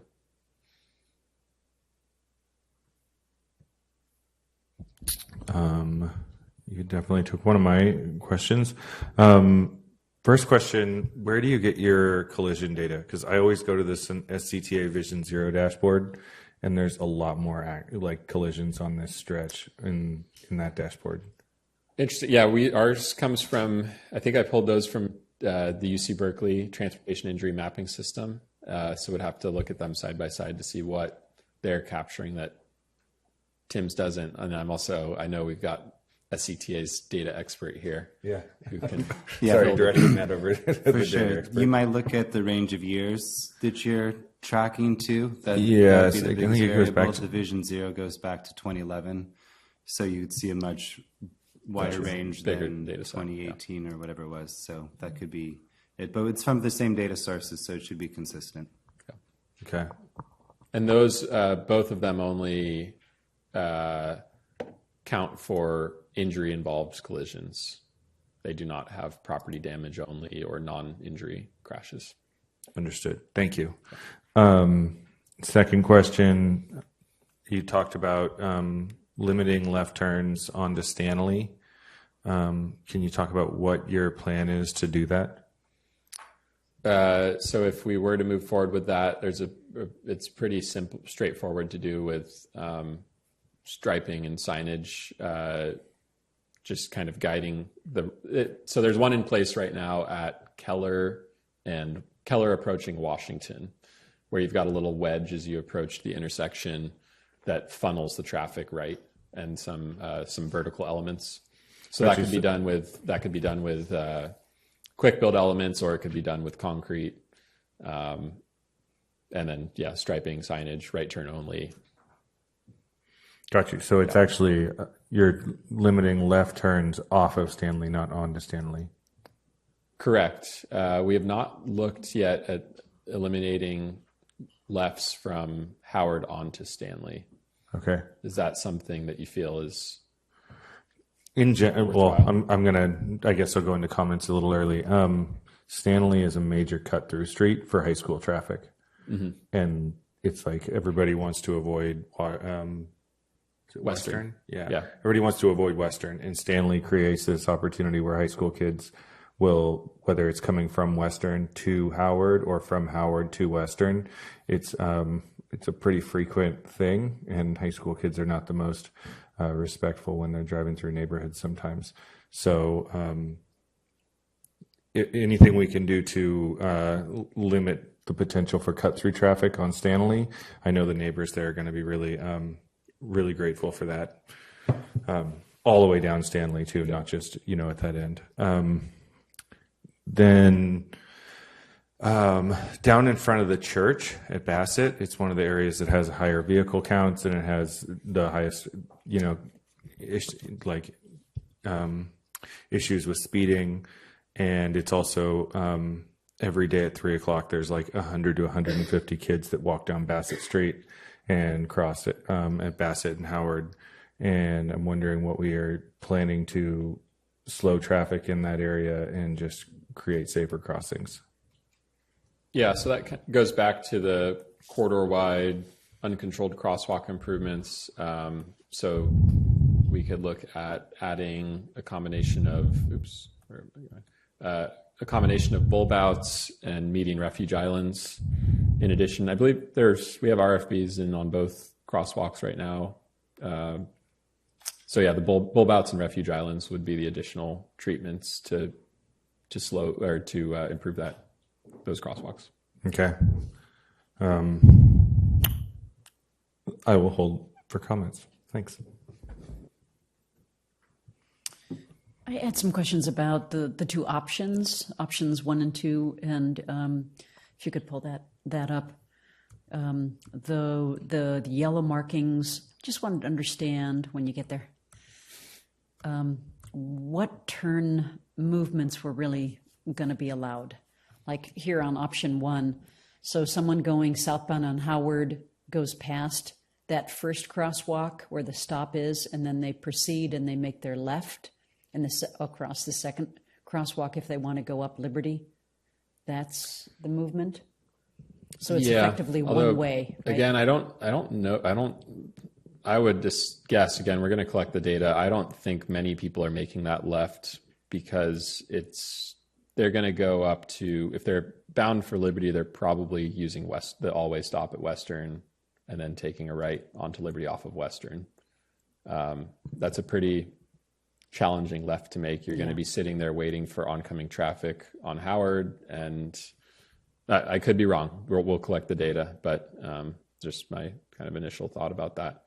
So this assumes that all of the turning movements that are currently allowed are still allowed. We would obviously be looking at turning radii to make sure that where we're extending the median or building this new sidewalk extension, that it's accessible for whatever the design vehicle is that we're concerned about. For us, it's typically our fire trucks. And there are also ways where some of these features could be designed to be mountable for fire trucks. So maybe the turning radius is actually much tighter and we're not designing it for a fire truck to clear, but if they need to make the turn, they'll just go up onto the paved area. So a couple options there. Right now, we're really we're trying to understand which idea has the most support and meets our objectives at this intersection of, again, slowing turning movements, improving pedestrian crossings, and then we'll get into the nitty gritty of the actual design. So I would I think for tonight's purpose, questions and comments you have regarding the concepts at a high concept level are great, but it's not really going to be helpful to get into the weeds on the actual design. Okay, can you show option 2 again? Yep. I appreciate what you're saying there, though. So the yellow line that's there, that's intended to show that a car could move to the left and then make a left and go up Liberty. Yeah, so just kind of acknowledging again that we don't necessarily want to create a condition where if someone's going up Liberty and they don't find a spot, now they're going to circle the block and go around and take a right off A Street. that there are multiple approaches, that not all church-bound traffic now or downtown-bound traffic, not all church-bound traffic needs to come from the south is kind of what we were showing there. So if we can make a left turn, if we go the one-way route and we can make a left turn lane work here, that may be a nice benefit. If we can't, then it would just be the existing condition where you've got, where you've just got a double yellow center line, and basically the left turning vehicles don't have a space to wait. They're impeding traffic while they wait to make their left. Mm-hmm. Okay. Yeah. Okay. And then, or if it makes sense, we could look at prohibiting lefts here. So really, everything is kind of up for consideration at this location. Right. I think there should be a concern about drivers circling the blocks until they find what they're looking for and adding to the traffic. And then the median refuge island, will it be like in this image? Will there be a further bulb out on either side of the crosswalk, the new crosswalk? That's what we're showing just conceptually, again, for the purpose of, if this is an uncontrolled crosswalk, a new uncontrolled crosswalk, let's throw everything we can at it to make it as safe as possible. And one thing I forgot to mention that we heard at the neighborhood meeting a couple of weeks back, there was a real appetite for additional traffic calming improvements entering the curve and exiting the curve. But especially entering the curve. So we'll be looking down at this area as well and seeing what we can do to slow people as they're. Yeah, I think that's a great idea because it's difficult to see in that section. So back to the median refuge island, will there be raised pavement for a person to potentially go halfway and stand and wait? Yeah, that's the idea. Okay. Yeah. All right. It wasn't clear if those were just examples or if that was really what was potentially proposed. Yeah. You can pull up the image. Right. Okay. Went back. Oh no, it lags, and then I. Yeah, but no further barrier. It's just the raised pavement. There's not any fencing or other protective element that we're thinking of here. It's just essentially what we're looking at there is a person would wait in the middle potentially with the raised pavement on either side. Mm-hmm. Yeah. Okay. All right. That's all I have. Thank you. We'll bring it. Oh, no, we won't. We're going to public comment, right? The public is invited to make comments on this item. Public comments are limited to 3 minutes per person. If you haven't done so, please fill out a speaker card and bring it to the clerk. Clerk, have you received any comments prior to the meeting? No public comments were received. Thank you. And I have one speaker card from Eris Weaver. Thanks. I've got 3 comments. One of them, I'm very intrigued and interested in this uphill downhill variance in the lanes. It makes complete sense, and it's not something I've ever seen, before somewhere. But I'm very interested in that, and it makes sense. Comment 2, there were a couple of, I may have misunderstood, but there were a couple times that you mentioned adding parking, which was a little confusing to me because it feels like our trend in general as we're slowing streets down is not adding parking or eliminating parking. So maybe I didn't fully understand, but that was kind of a question in my mind. And then the third one is, I've been thinking a lot about garbage cans. I saw one in one of the photos and it reminded me of stuff, that we plan where are we going to put the cars that are parked and the cars that are driving and the people walking and the bicyclists. And if there's not a planned spot for garbage cans, where they end up seems to have the most impact on cyclists. In the last 9 months, I know of at least 2 collisions were cyclists trying to navigate traffic and garbage cans. In one case, she ended up with a lot of stitches in her face. The other woman was in the hospital with a broken pelvis. And these things don't get reported very often, but they happen. And so that's just something on my mind a lot lately. Like, how do we make that take care of that civic need without it always either impacting cyclists or pedestrians if they're on the sidewalk. Thank you, Iris. Okay, that closes public comment and brings it back to the committee for discussion. Darren, could we start with you? Yeah, absolutely. In looking at this stretch again, I noticed around Union Street, where we have St. Vincent's, there is no explicit plan for redesign or calming. I think that's an area worth looking at. I did notice there was an incident there. Obviously, it's right by a school, and there's kind of a set of crosswalks and streets coming in at a little bit of a kind of a jog from each other. So it's just, I don't know if that would be ideal for a refuge island, because you need to let people move kind of in every direction. But just exploring some traffic calming measures there, I think would be worth our while. And regarding Stanley, that's a cutoff that I use, so that hurts to see that on there. But I totally understand it is dangerous from folks kind of turning left onto Howard, especially if there's any kind of backup at that light. There's visibility issues. I've definitely almost had incidents of folks getting clipped there. So while I don't personally, as a commuter, love that, I see the safety implications there and understand that and do support that. And my other notes about street trees, I think all of that is going to be covered. And then for other discussion points, I think we've talked about by the church. I know that's a big area we should be focused on.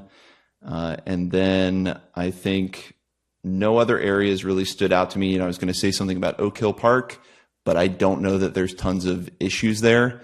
I do see a lot of pedestrians using that area. I've never felt that it's particularly unsafe.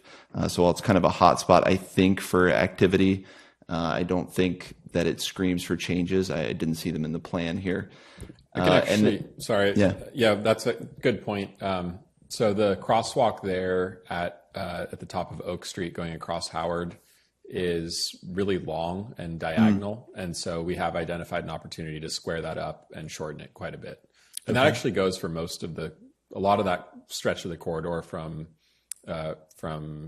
Union up to Oak. The crosswalks there, Prospect, and at Oak. Yeah, we can probably shorten them and actually bring them to get them straight across the road rather than having them at a long diagonal. So that's what we're looking at. Yeah. Okay, terrific. That makes a lot of sense. And then with the reconfiguration at Liberty and A, you might have said this already. Do we have any traffic numbers for people on kind of either direction there on Liberty? I think the peak traffic I saw it's fairly low. I think it was 1,700 vehicles a day total, both directions, and that's absolute peak. So again, what we'll do is we're going to figure out where that displaced traffic would go, and then quantify impacts on the surrounding area. One of the things it would do is it would potentially relieve some of that drop-off loading activity that happens in front of the church on Howard. So there could be some relief there. A little bit less pedestrian crossing activity across Howard at Bassett, when right now most people who are going to the church are actually parking at City Hall or in the neighborhood around City Hall. So we'll have fewer people trying to bring that parking activity closer to the church itself. Yeah, I mean, you don't want to affect circulation negatively. I tend to like the second design. I also think there's opportunities there to extend trees and do more with, if I'm looking at the diagram on the left side, that large bulb out, whereas the island in the first configuration, I think you're a little limited in what you can do for visibility purposes. So, right now I kind of like that second design, but of course I'll look forward to hearing from fellow committee members here. And yeah, those are kind of all the points I had. Thank you.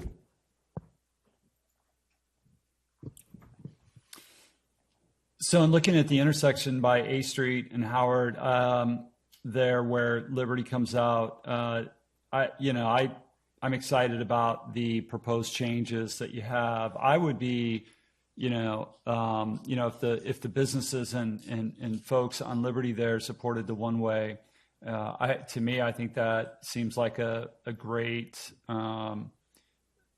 solution, but it also offers the ability to make that intersection more beautiful, right? With through whatever beautification efforts can be put into those new curbs. So, and again, almost making that, a little bit of an extension of that park. I was, when I see a project like this, I think, I always dream of the day when we start seeing cycle tracks in Petaluma. And I think this is a great street for that. Although I acknowledge that would probably require taking out some parking and getting that passed, getting support for that is probably a non-starter for a lot of people. But it sure would be nice if there was an opportunity to, put in a two-way bike path on that street with this project. Was there any consideration on Western and Bodega for roundabouts? Maybe it's something that's not needed, but I was just curious if that was something that was considered, or it would even make sense for those areas. I know for a fact we looked actually at a roundabout at the Liberty intersection to see if we could, again, kind of achieve going after the same design goals of slowing traffic and creating shorter, safer crossings for pedestrians. I'm not sure, Ken, do you know, have you looked at roundabouts at the other two locations yet? It's because of the truck turning movements. We don't necessarily have the big semis going to the creamery, but the fire truck access. It's just the Western and Howard. The geometrics of it are just sort of odd, and it didn't really work out. We can certainly go back and take another look at it, but it didn't seem to work. I think the biggest improvement we can make at that intersection is just to try to shorten the pedestrian travel distance and give them more visibility when they do cross in sort of this oblique angled intersection. So that's how I was looking at that. Yeah. Okay. Those are the only comments I have. Thank you.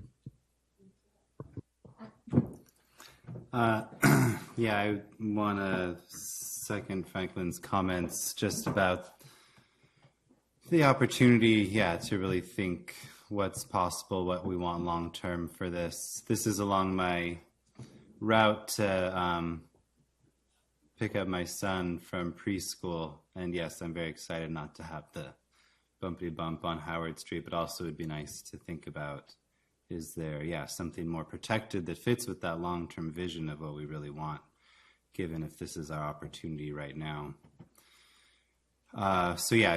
But again, not sure what the possibility of that is, but again, if we're taking away parking on one side, but then adding more parking on the other, maybe that justifies it, potentially.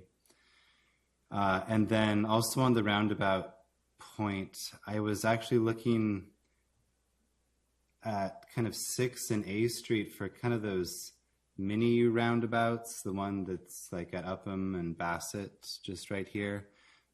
I'm not sure, Ken, how that vibes with kind of the fire access, fire trucks, if something small like that would just still maybe provide some type of minimum calming, but still allow fire truck access. And again, that's at the 6th and A Street, because I'm often trying to avoid stop signs or stop lights, whatever, on my bike. So thinking of that as that A Street as a little cut through sometimes is an option.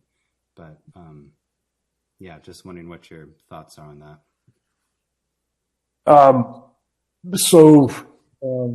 We didn't, the speeds on 6th Street are are quite a bit higher than what we have once you get to Howard. So that's just one element of it. The 85th percentile on 6th Street is, I think it's 29 miles an hour. The 85th for Howard is 26. So, trying to find ways of calming that. So, I mean, we did look at a diverter at that intersection of A6 Howard, and that could possibly narrow it. And also just the angles there, the sight lines are poor. So, your question though is specific to the bike path of travel. Well, it was maybe kind of 2 points. One was, is there enough space at that 6th Street, 8th Street, Howard Street intersection to do a small roundabout similar to the one that's at Bassett and Upham? Yeah, well, I was actually thinking of an egg shape. We looked at some geometrics. It's just, again, it's, the angles there. It doesn't lend itself. A circle can be pretty confusing to people just, in our society, just because people aren't used to it. We're getting there. We're making that shift, and we did do a layout. Yeah, but nothing jumped out that was going to be workable. The one-way system I really liked, is, because of just cleaning up those movements that, particularly the Liberty onto southbound Howard 6th Street is just really unsafe. And the outreach that we've done at this point to the church indicated they gave a thumbs up because they get additional parking, which is a really good thing. They're short on parking. So, I don't know, Bjorn, if you've got any thoughts on roundabout. We definitely talked about it, and we did kind of sketched out some ideas, but it didn't really look workable. Yeah, I mean, I think we're looking at any and all traffic calming solutions around that curve. So I think it sounds like, Adam, what you're asking for is actually a little bit is more, you're saying at the A Street intersection, not up at Liberty Street where we're looking. I mean, I know it's a short distance away, but correct, right? Okay. More at the A Street, right at the bottom of the study area. I guess. Yeah, we can certainly take a look at that, and we're also looking at splitter islands at the curve and bulb outs and other things we can do to kind of, right now, if you're driving northbound, you'll just see a lot of people naturally at that curve. Right. And then maybe my second comment isn't so much a question, but maybe it's just something to look into of just, the overall parking balance. I understand that parking is an issue for the church for sure. But just what, if getting back to Franklin's comments about, is there potential for taking off-street parking on the eastern side of Howard Street for kind of a class 4 bicycle track? The way that potentially could balance out then in looking at Liberty Street were to be if maybe both sides were angled parking, would that have a net increase of the amount of parking that could still further condense, the parking for that area, and then also really improve folks that want to be able to bike to church, and have a safe place to get along the street there. So just something maybe to be able to study and see if some of those configurations there. And would you recommend looking into that specifically on the blocks between Bodega and A Street, Liberty? Just thinking about the connectivity. I was thinking like what on Liberty between Western and Howard. Oh, on Liberty. Yeah. No, I'm sorry for the cycle track idea. On the cycle track on Howard Street on the eastern side, so right in front of the church. Yeah. The real challenges that are introduced by cycle tracks is just the transitions in and out. So that's something that we'd have to look at. But, right. Thinking about the Bodega Washington signalized intersection, obviously that'll be a challenging spot to transition people in and out of a cycle track. Not saying that it can't be done, but just cycle tracks are never quite as easy as they seem because of the need, what you run into at the intersections. And I think maybe a better way to think about it is just allowing maybe for some future configuration, considering that we're going through this process of what the final plan will look like. So we don't know what class or what it will be. We do know that we want to have something safe for all ages and abilities along there. So maybe at this point it's fine just to say, let's take care of it later, but prioritize it down the road. That's all. Thanks. Thank you. I feel like it's not part of my PBAC lens to say that I wouldn't put a cycle track there, but I feel like it's such a high traffic area of downtown and a pretty relatively short segment of road that I would be okay with. I like configuration too, and would be okay with parking there, and feel like that church is so beautiful and such an asset to our community. And like it is dense downtown. There are more people.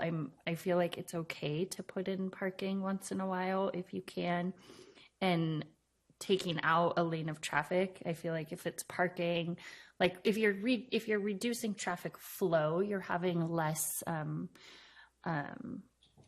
slower streets in general. I'm wondering too if we could utilize part of that like parking area. I think that would be a good place for a bike corral, and relatively close to downtown, to the downtown core. I mean, it is downtown. But there's a lot to think about down there. I might refine that comment later. Stanley is on my preschool bicycle route, and I would agree, even though I use it on my bike and my car, and I make a left onto Howard, it's really dangerous. There's no daylighting. It's really hard to see. And so I would be in favor of there not being a left turn onto Howard. I think that really like begs the question of what we can do for wayfinding and bike routes, to say like this is a bike route, because it's more dangerous for bikes than for cars to make that left, in terms of the conflicts on Howard. And it also made me just think like it would be great to see Stanley. I mean, also because you have Upham, you don't have any like stop signs there, and so there's points of conflict there. It would be great to see that part of Stanley be a slow street and bring back the slow streets program and have that be local traffic only. And I just wanted to note, without like, I don't know, being a nag about this, but in the Oak Hill Brewster neighborhood, there's a lot of long driveways along like narrow but long parcels, and people will park two cars, and the second car is on their driveway but over the sidewalk.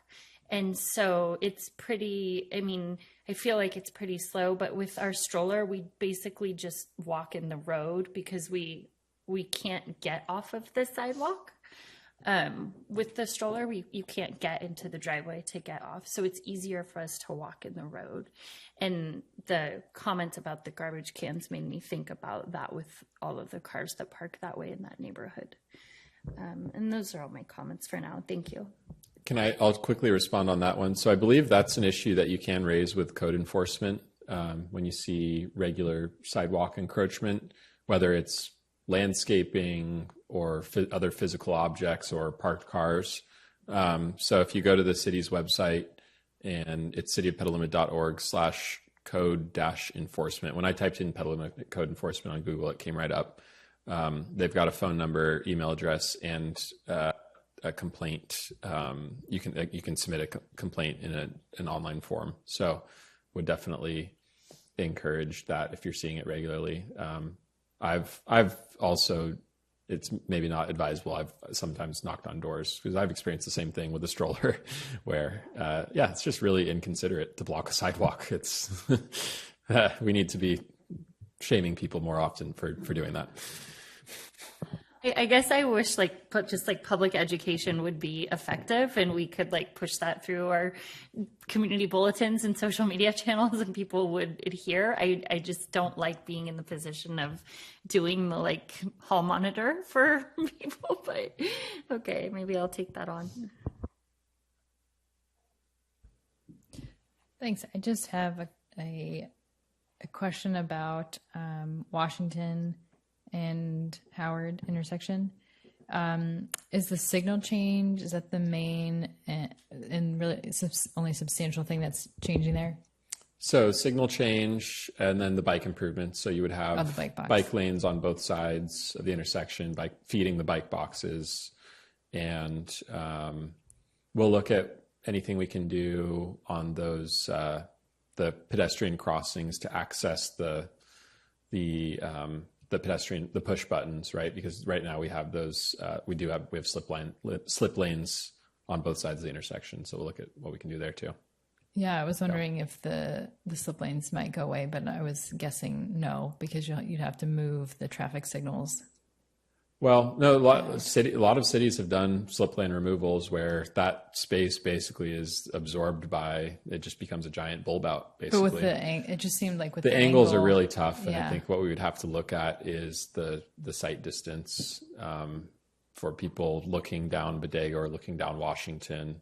But it's something we can certainly look at. Yeah. If it's not possible, then a raised crosswalk or something that really tries to slow people down through the slip lane would be great. And any bulb outs that could be added to other corners to calm that intersection a bit.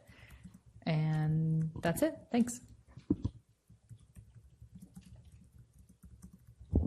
Thank you. So I really like option 2. Not because I like adding parking, but I like reducing the number of kids that cross Bassett Street on Sunday. And so I like option 2 for that reason. I think if we can add some things at the other end of Stanley, we could probably make folks on Stanley pretty happy. I know there's some people that have been talking about, trying to make the other end of Stanley more of a, they want to stop people from cutting through there too. So that could be something. I think Bassett, I would consider raised crosswalks there. I know it's a crude measure, but it's also a very, very high trafficked area for kids. I really liked the moving the crosswalk at A Street from where it is up the street a bit, and then adding the median in the middle. That's a great measure. That's going to do a lot. It feels like we should go around the bend and go down 6th Street just a little bit, because coming around that corner, something, I don't know what it would be, but something there. Definitely echo the comments about garbage cans. And then I like that we're preserving the cobblestone. I think that the comments about parking overflow from Crooked Goat and Acme and whatnot, like if we just tell them park at City Hall or something, like some signage, we could probably address a lot of that. I'm glad that we're looking at lighting. I don't have any specific thoughts about that, but I think that's a good thing. And then that's all for me.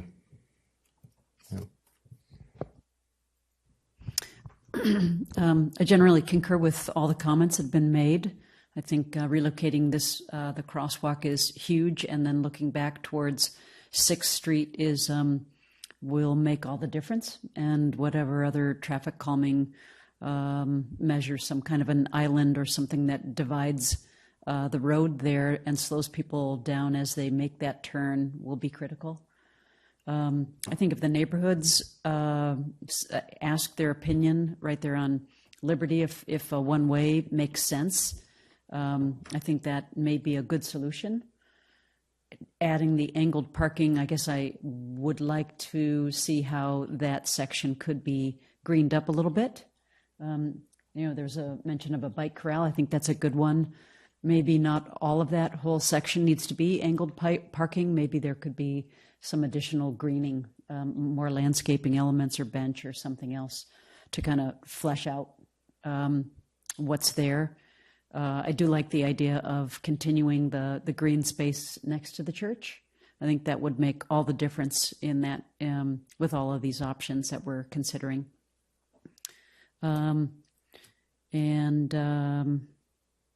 Yeah, that's all I've got. Any other comments? Okay, thank you, Bjorn. That closes this item, and we are moving to presentations. And we have Blue Zones Project, Upper Napa Valley Demonstration Project from Committee Member Bond. Thank you, Chair. Being that it is 8:45, I will try to move quickly here, and I might skip a couple things so that you all don't fall asleep on me. So Bjorn, are you? Oh, sure. Bjorn, are you? Okay, perfect. You're on it. Okay. So you can go back to the first slide, actually. Okay. So as a refresher to anyone that is not as familiar with Blue Zones Project, it is a health and well-being initiative, and I am the public policy lead on the Upper Napa Valley team, so different than the project that's happening here in Petaluma, but we do similar work, and so I wanted to bring a couple demonstration projects that our team has done to this committee to potentially spark some ideas and inspiration of what the local community here can do and partnerships with Public Works. So you can go to the next slide. So I'm going to talk about one in Calistoga and one in St. Helena. They were both Safe Routes to School projects, and we did them in partnership with the City Public Works Departments and the Napa Bike Coalition, along with other partners, but those were two main stakeholders. So for Calistoga, this was over several years of planning. So we went to the city's safety day in 2022. We collected some community input on what changes the city might make walking and biking safer. Then we went back in 2023, having heard the previous year that a protected bike lane would be helpful. And so we demonstrated a protected bike lane. It led to the event itself that was at a park. And the Bike Coalition led a community ride, and the mayor joined. There were police escorts, and they brought the kids around Calistoga, and it ended on that protected bike lane. And at the event, we had this map of the city, and it's small, so you can't likely see the dots, but there are dots. So the community put little dots where they might like to see a protected bike lane throughout the city. And so based on that map, there were a lot of them around the elementary school. And so in the fall of 2023, we did a week-long protected bike lane outside of an elementary school. You can go to the next slide. And that was a recommendation in the Bike Coalition's Safe Routes to School walk audit report. So there was this street, which I'm showing here. It's outside of an elementary school. There was already a class 2 bike lane, though there were not bike stencils. And it was already red curb. So there was no parking, but people parked illegally during drop-off and pickup. And so the school was having a lot of issues trying to get people not to park there. It was blocking the bike lane. And so we tried it. We borrowed delineators from Public Works, and we went out and spaced them. I had my tape measure, and we put them all at the right distance. And we did use some inverted marking paint to add those bike stencils temporarily to try to indicate this is a bike lane. And then we did signage that I have pictured there on the left, just describing what the project is. That was meant for people walking by on the sidewalk, parents going to school. There was a QR code that you might be able to see on there and a survey link. And you can go to the next slide. So I already talked about some partners that we worked with. Obviously, having the school district support was key. Their superintendent is a great partner. And so as far as the process itself, I pulled the encroachment permit through my work. We had that posted on the site. We coordinated the materials, getting that from Public Works and printing the signage. So there wasn't a big lift on the city's side. So we really tried to take most of that on. And then working with partners, that's us at, the photo is with a partner at one of the safety day events. And then we went out and actually installed this thing. We did the evaluation. So we had an online survey, we had paper surveys in the school, in the main office for parents to take. We had the school push it out through their parent app as well, so parents could take it. And then I went out in the morning and during dismissal to just count, kids that were using the bike lane or adults, staff that were using the bike lane. How were they using the bike lane? Did it make sense? And then we also had some folks doing Spanish interviews with parents. You go to the next slide. So my favorite quote, when I was out there one morning, there were two little kids biking to the elementary school, and the one turned to the other and yells, "They fixed the bike lane." And he was so excited, and it just melted my heart. So it's so cool that a little kid thought, oh, this is fixed. This is what it looks like. And now it's good. You can go to the next slide.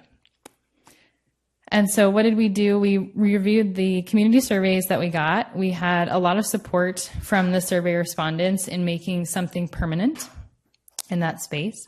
There are a lot of kids in Calistoga that walk and bike to school. We also timed this with walk to school day, which was very intentional. So we were out there tabling with the principal during that week and talking to parents. And we presented these findings to their PBAC, which is their Active Transportation Advisory Committee, and they were very supportive. And this road is slated for repavement in a couple of years, so they would probably do something like what's on the screen in a permanent, as a permanent solution, but they are looking to order flexi posts and epoxy those down until they're ready to do full repaving. So I think it was a success. And then my other project I'll talk about is in St. Helena. So the photo that was just up was all the volunteers for installation day. We have at least one city council member in that photo. The mayor also came by. I'm in the photo there. I dragged my husband along. We have lots of community partners and a lot of kids from the neighboring schools. You can go to the next slide. Yeah, jazz hands. So this was another Safe Routes to School project. It was in St. Helena. It was between two schools. We did a temporary bulb out. We did 4 at this intersection. This was also called out in the Bike Coalition Safe Routes to School walk audit reports as a good opportunity. It was unsignalized, uncontrolled intersection, and a lot of kids used it to walk between the elementary and the middle schools. So we put it in, it was up for 3 months. We had about 30 people come out. We had neighbors come out too, which is always good. And we did some more in-depth evaluation. The city did some collected speed data before, during, and after. And we also did surveys, and I'll talk more about that. You can go to the next slide. So similar types of support. The school district was supportive, city council. This was also took a while. We went and presented to council a couple times and to other groups to get their buy-in. The city pulled the encroachment permit in this case. We bought the materials. So all of those white channelizers we purchased, and then we purchased the paint and all the other signage and things that went along with this one too. And we managed and oversaw the installation of the project.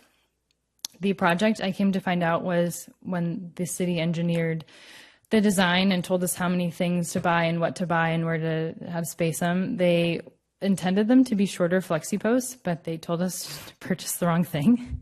So picture this with, as a permanent thing, is potentially having some smaller flexi posts. I think it would have gone over better, which I'll get to in a minute, if they hadn't been so tall. And they weren't, not so many out there, but c'est la vie, that's how it goes. So we did evaluation. We did same thing as we did in Calistoga. We had an online survey. We had physical surveys in the schools. We did observational data collection, and then we also did speed data collection. There's some photos here. I am dressed up like a carrot at a Harvest Festival event. We decided kind of impromptu that morning that this would be a good captive audience, and we could collect some more feedback from the community. This was about a month, I think, into the project. So it had been up for a little bit. So it was a good opportunity. You can go to the next slide. So some findings. The image on the right is my kind of, okay, let's collect some data today, draw stuff on a big sheet with a marker. But it works. So we printed out some examples. Would you prefer the design as it was, so no changes to that intersection, or would you like to see a curb extension? And we provided some images. The one on the right, or the left, sorry, is just poured concrete curb extension, and then the one on the right is concrete but with lots of plants and visually very appealing. So because we were seeing in the surveys that people were really struggling with the aesthetics, I think in large part because there were really tall and a lot of white channelizers, and the community wasn't really jazzed about that. And they were struggling that this was temporary, even though it said temporary on all the signage, but they were struggling with that a bit. So it was a good chance for us to talk to people, and hopefully you can see that there's a bunch of dots, maybe. There's a whole bunch of dots on the curb extension. So people overwhelmingly preferred the curb extension versus as it was, and they overwhelmingly liked the green option with plants. So not super surprising, but it was really good to pair that with the survey, be able to actually have conversations with people and talk to them about the project. So the survey did show, it wasn't all bad. There were definitely a perception of slowing drivers down and increased safety, which is good. That's what we want. And the city did find that enforceable speed violations were down from the project. So that was fantastic. And our next step is to bring that to their PBAC, which is their Active Transportation and Sustainability Committee. So that is going to be going back to them in April for a recommendation. And that's what I got. Thank you, Kelly. Yeah. That's an inspiration. How long did it take from the inception of the project to the feedback? This is the St. Helena one? Yeah. Maybe a year and a half. Okay. Yeah. Can you talk about how it was getting an encroachment permit?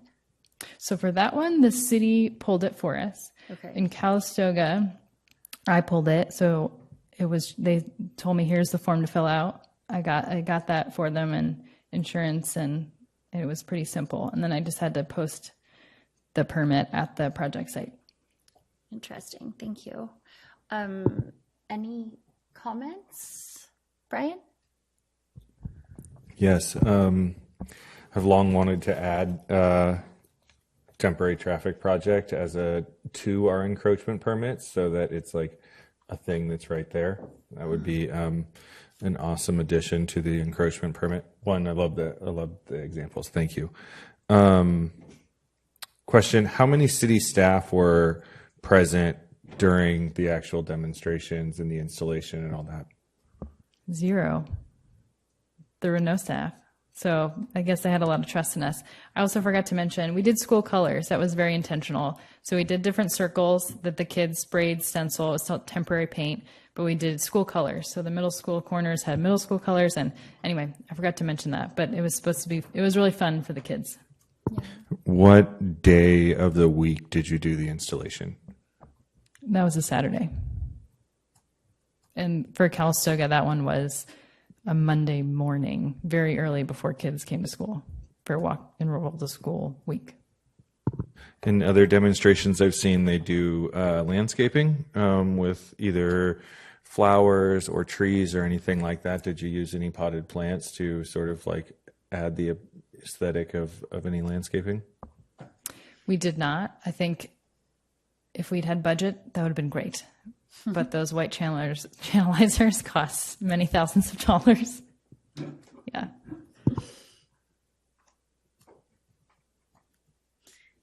Any other comments?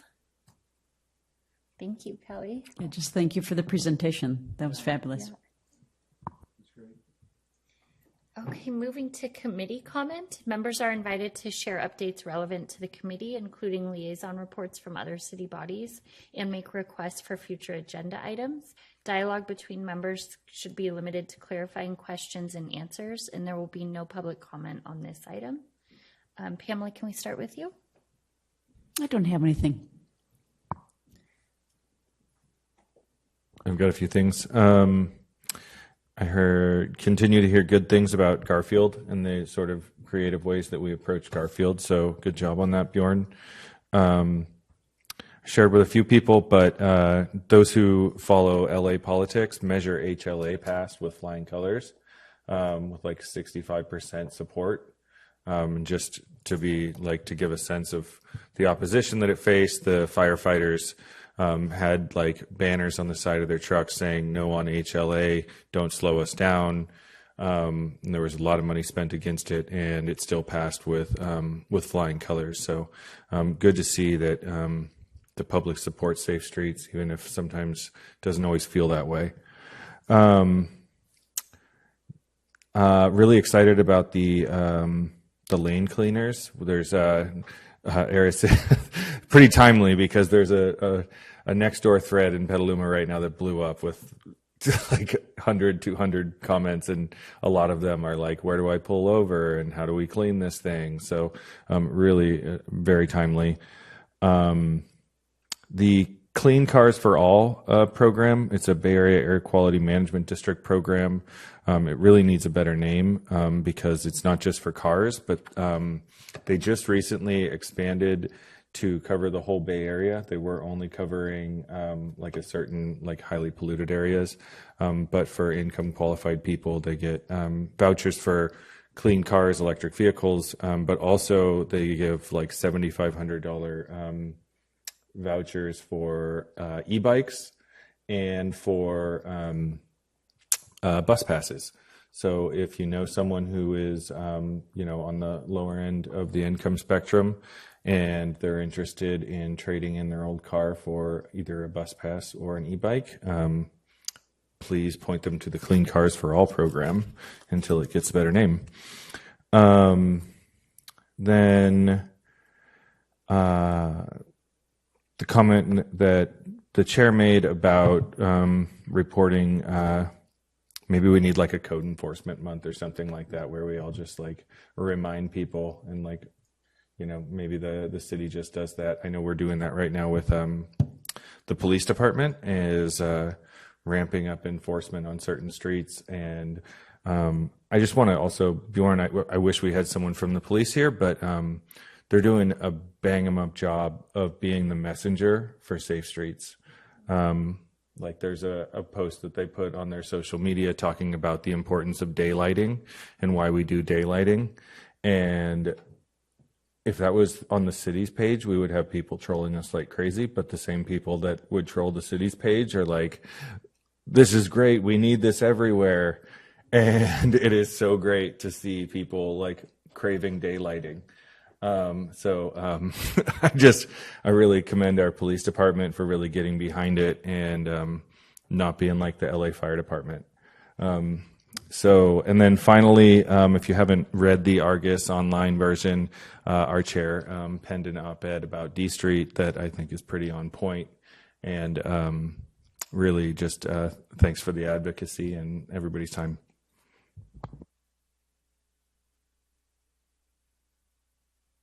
I don't have anything except I've been thinking about the overcrossing workshop that we had. I attended the beginning of it. And one of the comments that stuck with me that I see from time to time in social media too is I've never walked on the Lynch Creek Trail or other trails because it's not safe and I'm afraid, and people live down there and it's dangerous. And I don't feel that way, and I use it all the time. And it made me think like, well, how can we, like, if this person walked there, they might see that it's a really enjoyable experience. And so I would just be interested in like hosting that and figuring out how to like publicize, like, go for a walk with your feedback person or something, just to get people out there who feel like have that fear or that idea about it. So I just wanted to put that out there. And if anyone wants to ideate how to like help people experience it, I'm interested. Thank you. Great, thank you. Just following up on a previous comment, the Safe Streets and Roads for All, that was the notice of funding opportunity that's open. So April, May, and August are the deadlines. That's exactly, it needs to be a jurisdictional partner, but funding all of those demonstration projects, Kelly, that you're doing, that's exactly what there's millions of dollars basically that's just not being tapped into for paint, for all kinds of things. So definitely encourage the city to check that out. Be happy to work with them in any capacity. Another point, mentioned my work for SCTA to look at progress metrics for Vision Zero. We've done a little bit of work looking at hospitalization data, so trying to kind of fill in the gap of, we know where the crash data is on our Vision Zero website. There's hospital data that can be of varying quality. And then there's kind of like the near misses and this isn't a safe street. You know, what happens when, there's dangerous road conditions or dangerous driving behavior. And where we're trying to just take an initial effort of exploring the possibility, and Bjorn, this is something we can talk about, is looking at how we can create kind of a culture in Sonoma County to be able to report issues, yes, to the city, but then also to a website called Street Story that's run out of UC Berkeley. They're the same folks that process they're SafeTrack, the same folks that process the crash data. So they're very much in line with kind of street safety. And so the idea would be is that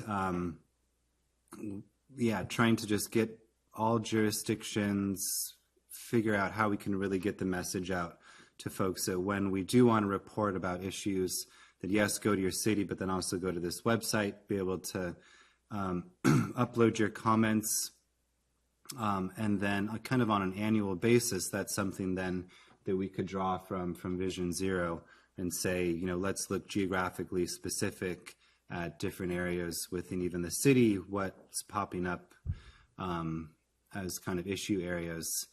And then another way that we're also thinking about using it is for kind of the specific planning areas. So something that we're going to be working on, not in Petaluma, but in Santa Rosa and Rohnert Park, or something called community-based transportation plans. So that's saying for this census tract, or there'll be a concerted effort to really get feedback from the community. And so that's another avenue that you can also use street stories with. So I'll be coming back around with that, but just thought it was something really interesting.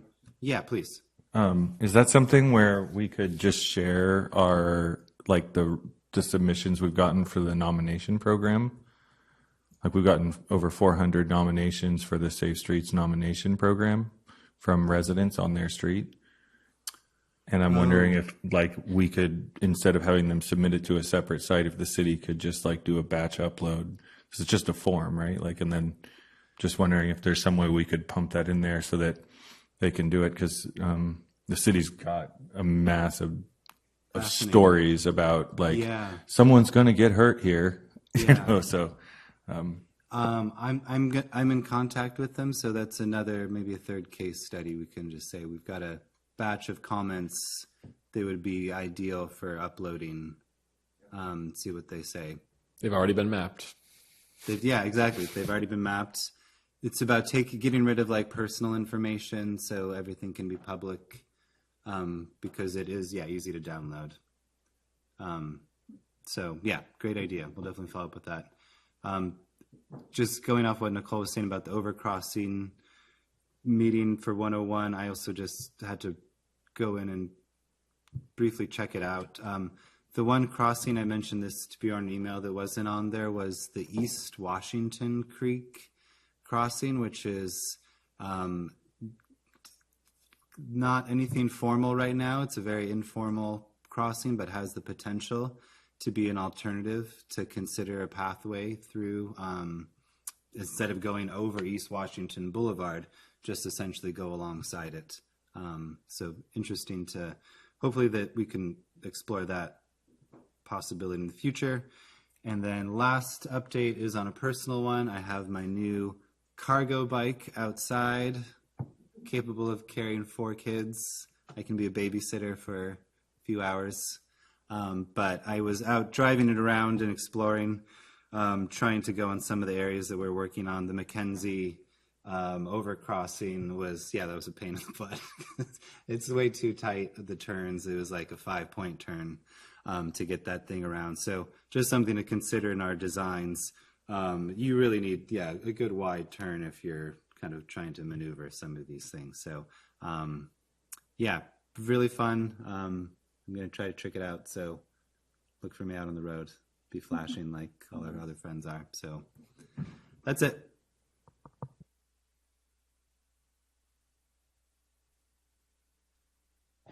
Just a couple updates from planning. Since our last PBAC meeting, we had 2 planning commission meetings.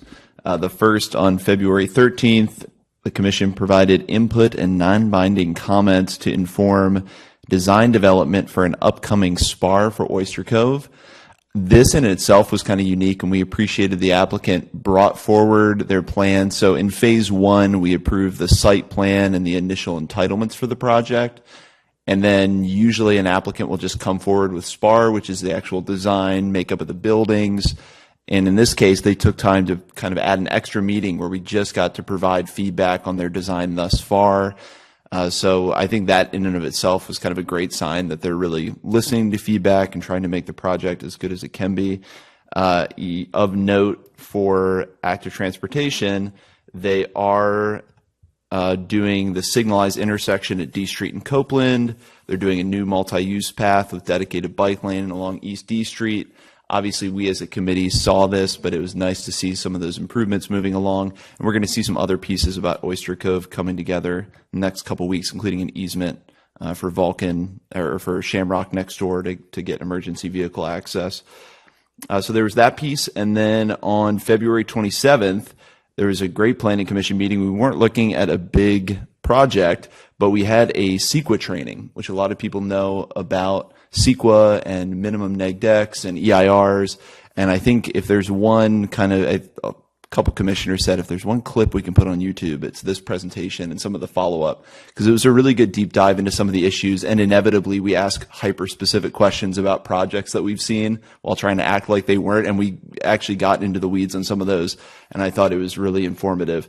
And then we also gave feedback on the blueprint for carbon neutrality that obviously has been circulating to all the CCBs. And I thought there was, just as an overview, it was a big discussion, but we talked about density targeted around transit and the impacts that that has on GHGs. We had some commentary about trying to separate out commercial use or, company generation of GHGs basically instead of individual users, which I thought was interesting. What the city can do to address electricity choke points when it comes to electrification, which I thought was something really important to consider. And then what we can do about getting our head wrapped around calculations for sequestration and impacts of urban forestry. So yeah, 2 meetings, I think both well worth watching. Thank you. That's a lot. Okay, moving to staff comment. During staff comment, staff will provide brief updates relevant to this committee. Dialogue between members and staff should be limited to clarifying questions and answers, and there should be no dialogue between members. There will be no public comment on this item. Bjorn. All right, thank you. Quick round of updates for you, jumping right in. So with the active transportation plan, we're in the exciting stage of draft plan development, putting it all together. And the next step will be review right here at PBAC of the draft document. And from there, we'll move on to other city commissions and ultimately to council. We're talking about a 2-stage review for council before they consider adoption. So a workshop with council, and then followed by consideration of adoption. So several steps along the way for, obviously the public will be invited to each to provide additional input. Maria Drive is set to begin construction sometime in April. So that's exciting. And I believe that'll start with recycled water pipeline installation. And then on D Street and 5th Street, we will be coming to council. We're tentatively scheduled for the first council date in April to bring a presentation. Actually, it'll be a council consideration of the design option on D Street. And well, that meeting actually, right now we're looking at several Safe Streets related items. We'll also have a presentation on AB 413, which is the daylighting, intersection daylighting, new state legislation there. We will be bringing forward reduced speed limits in accordance with AB 43, which is going to allow us to reduce speed limits in school zones and the downtown commercial district. And then we will be awarding, hopefully, our on-call striping contract, which is going to enable us to work much faster when it comes to delivering quick build projects involving striping and signage. So a lot going on at the, again, hopefully the first April council date. And then the Lynch Creek Trail improvements project, which Ken brought to the committee a couple of months back, is wrapping up design and planning to put that out to bid in May and get that under construction, hopefully in summer and fall of this year. And next up, we've got the Safe Streets nomination program. So we downloaded everything received through, I think it was mid-February or thereabouts. And that's our first batch that we are scoring. We have 537 nominations received, but a lot that overlap somewhat. We finished mapping them all. There were 236 unique locations mapped within city limits. And because we had such high volume, we've updated our scoring criteria. We originally planned to collect speed data. If you believe it or not, if you go to the project webpage, we were envisioning going out and collecting 1 hour radar samples at each of the locations. If we were to do that, we would never get through these. So we're just going to eliminate speed data from the scoring criteria for now. We're going to focus on injury collisions, given our commitment to Vision Zero, and obviously account for weight projects or weight locations where collisions have resulted in more severe injuries. And we're still using the multiplier for proximity to schools and parks as we originally outlined. That's not I know it's a small map, but just wanted to show you obviously the coverage. If you just go off the number of unique locations, it probably looks to you like the west side has a higher concentration, but we have a pretty good geographical split between the east and west sides. And on the east side, the requests just tended to be more concentrated on especially on arterial and collector streets because of the fact that the east side doesn't have the same grid network that the west side does. The speeding occurs on a smaller percentage of the overall street network. But so we're really excited. We'll be wrapping up that scoring and getting another update out to the community and hopefully our next PBAC meeting can give you all an update on the projects that we're looking at. And those will be, so once we have those projects, we'll be going into a design process and those projects will be implemented through that on-call striping contract that I mentioned. So very exciting. Not much coming up right now. I mentioned all the stuff that could be going on at council, but just for the month of March, only two meetings or deadlines that caught my eye. We have the 101 Crossings study. So we held that initial community meeting last week at the community center. And so this study is focused on looking at near and long-term solutions for Corona Road, the Corona Road overcrossing, Rainier Avenue undercrossing, with a focus just on bicycle and pedestrian connectivity for now. The Mackenzie Avenue overcrossing behind the Target Shopping Center, and I'm missing one. Lynch Creek Trail with really a focus on the North McDowell crossing. And so, yeah, like I said, our consultant is going to be identifying opportunities and constraints for each of those locations. And we'll actually eventually end up putting these into sort of an early conceptual planning stage, and we'll have some rough cost estimates and ideas attached with each of these crossings. So again, kind of with an eye toward both near-term actions we can take and long-term, what's our vision for these crossings. The survey is up. We're getting a ton of responses on it. Last I heard, it was over 300 responses, and that'll be open until March 17th. And if you go to the webpage linked there, you can go check out the slides and take the survey. And then with our Safe Routes Task Force, we continue to chug along there. We've completed 3 walk audits and task force meetings focused on those the campuses where we've done walk audits, and we've got 4 more scheduled. So we've kept up with that with once a month cadence, and so I've got listed our remaining walk audits and task force meeting focuses for the remainder of this school year. We'll likely be taking July off and then resuming, picking back up in August. And these have all been prioritized based on collision history around the schools. And just a reminder that those task force meetings are the 3rd Thursday of the month at 4 o'clock. That's where Ken and I share findings from the walk audits. And then we also discuss, Christina Panza presents updates from Safe Routes, all the stuff they're working on. And there's also an opportunity for the school communities to bring other comments, whether they're related to that school or not. We invite anyone to participate in these meetings. And our remaining meetings will all be at the community center, since those are all East Side focused schools. And you can go to that website there for more information. We were able to check a few off our list tonight with Caulfield, Howard, and Kelly's wonderful Blue Zones presentation. So this is our running list of upcoming agenda items, and I've got highlighted there the 101 crossing study. So at some point when it makes most sense, we will definitely have our consultant come and present to the committee and get your feedback.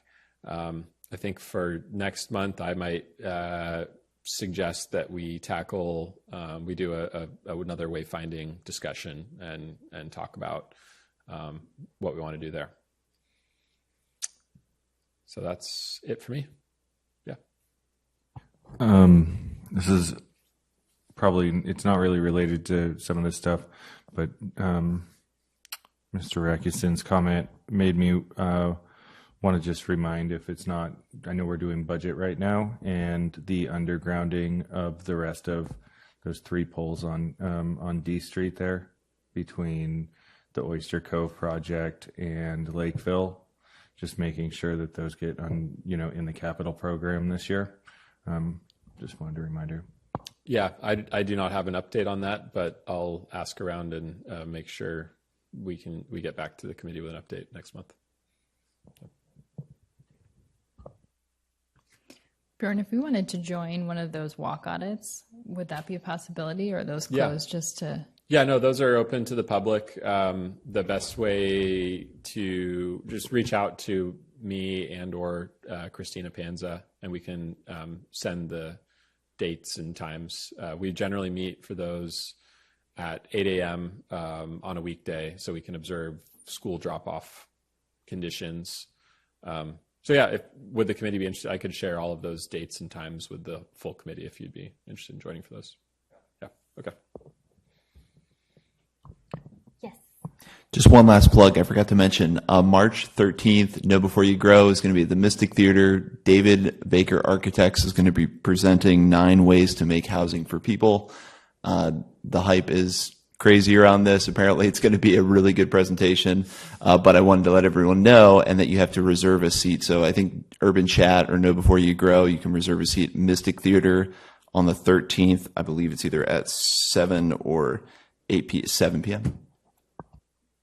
Thank you. I'm going to plug one too. It's videotaped, but Know Before You Grow, their last one was by Jarrett Walker. It was Human Transit, and it was absolutely dynamite. Like everything, yeah, it was just great. Everything he said, it was just like, duh, but like just said it really, really perfectly. So if you got an hour, check out that. He wrote the Bible on transit in North America. So yeah, and there's a or New Testament, maybe not just North America, right? So you had the Old Testament, and now there's a New Testament out, and so definitely. Okay, with that, we are adjourned at 9:24. Thank you. Thank you.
This is an audio test. Please remain silent for the best results.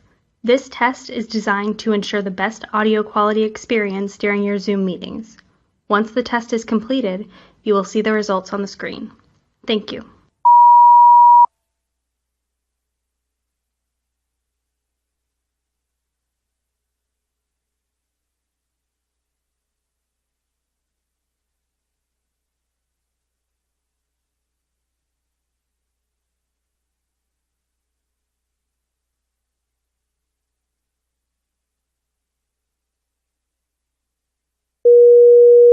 This is an audio test. Please remain silent for the best results.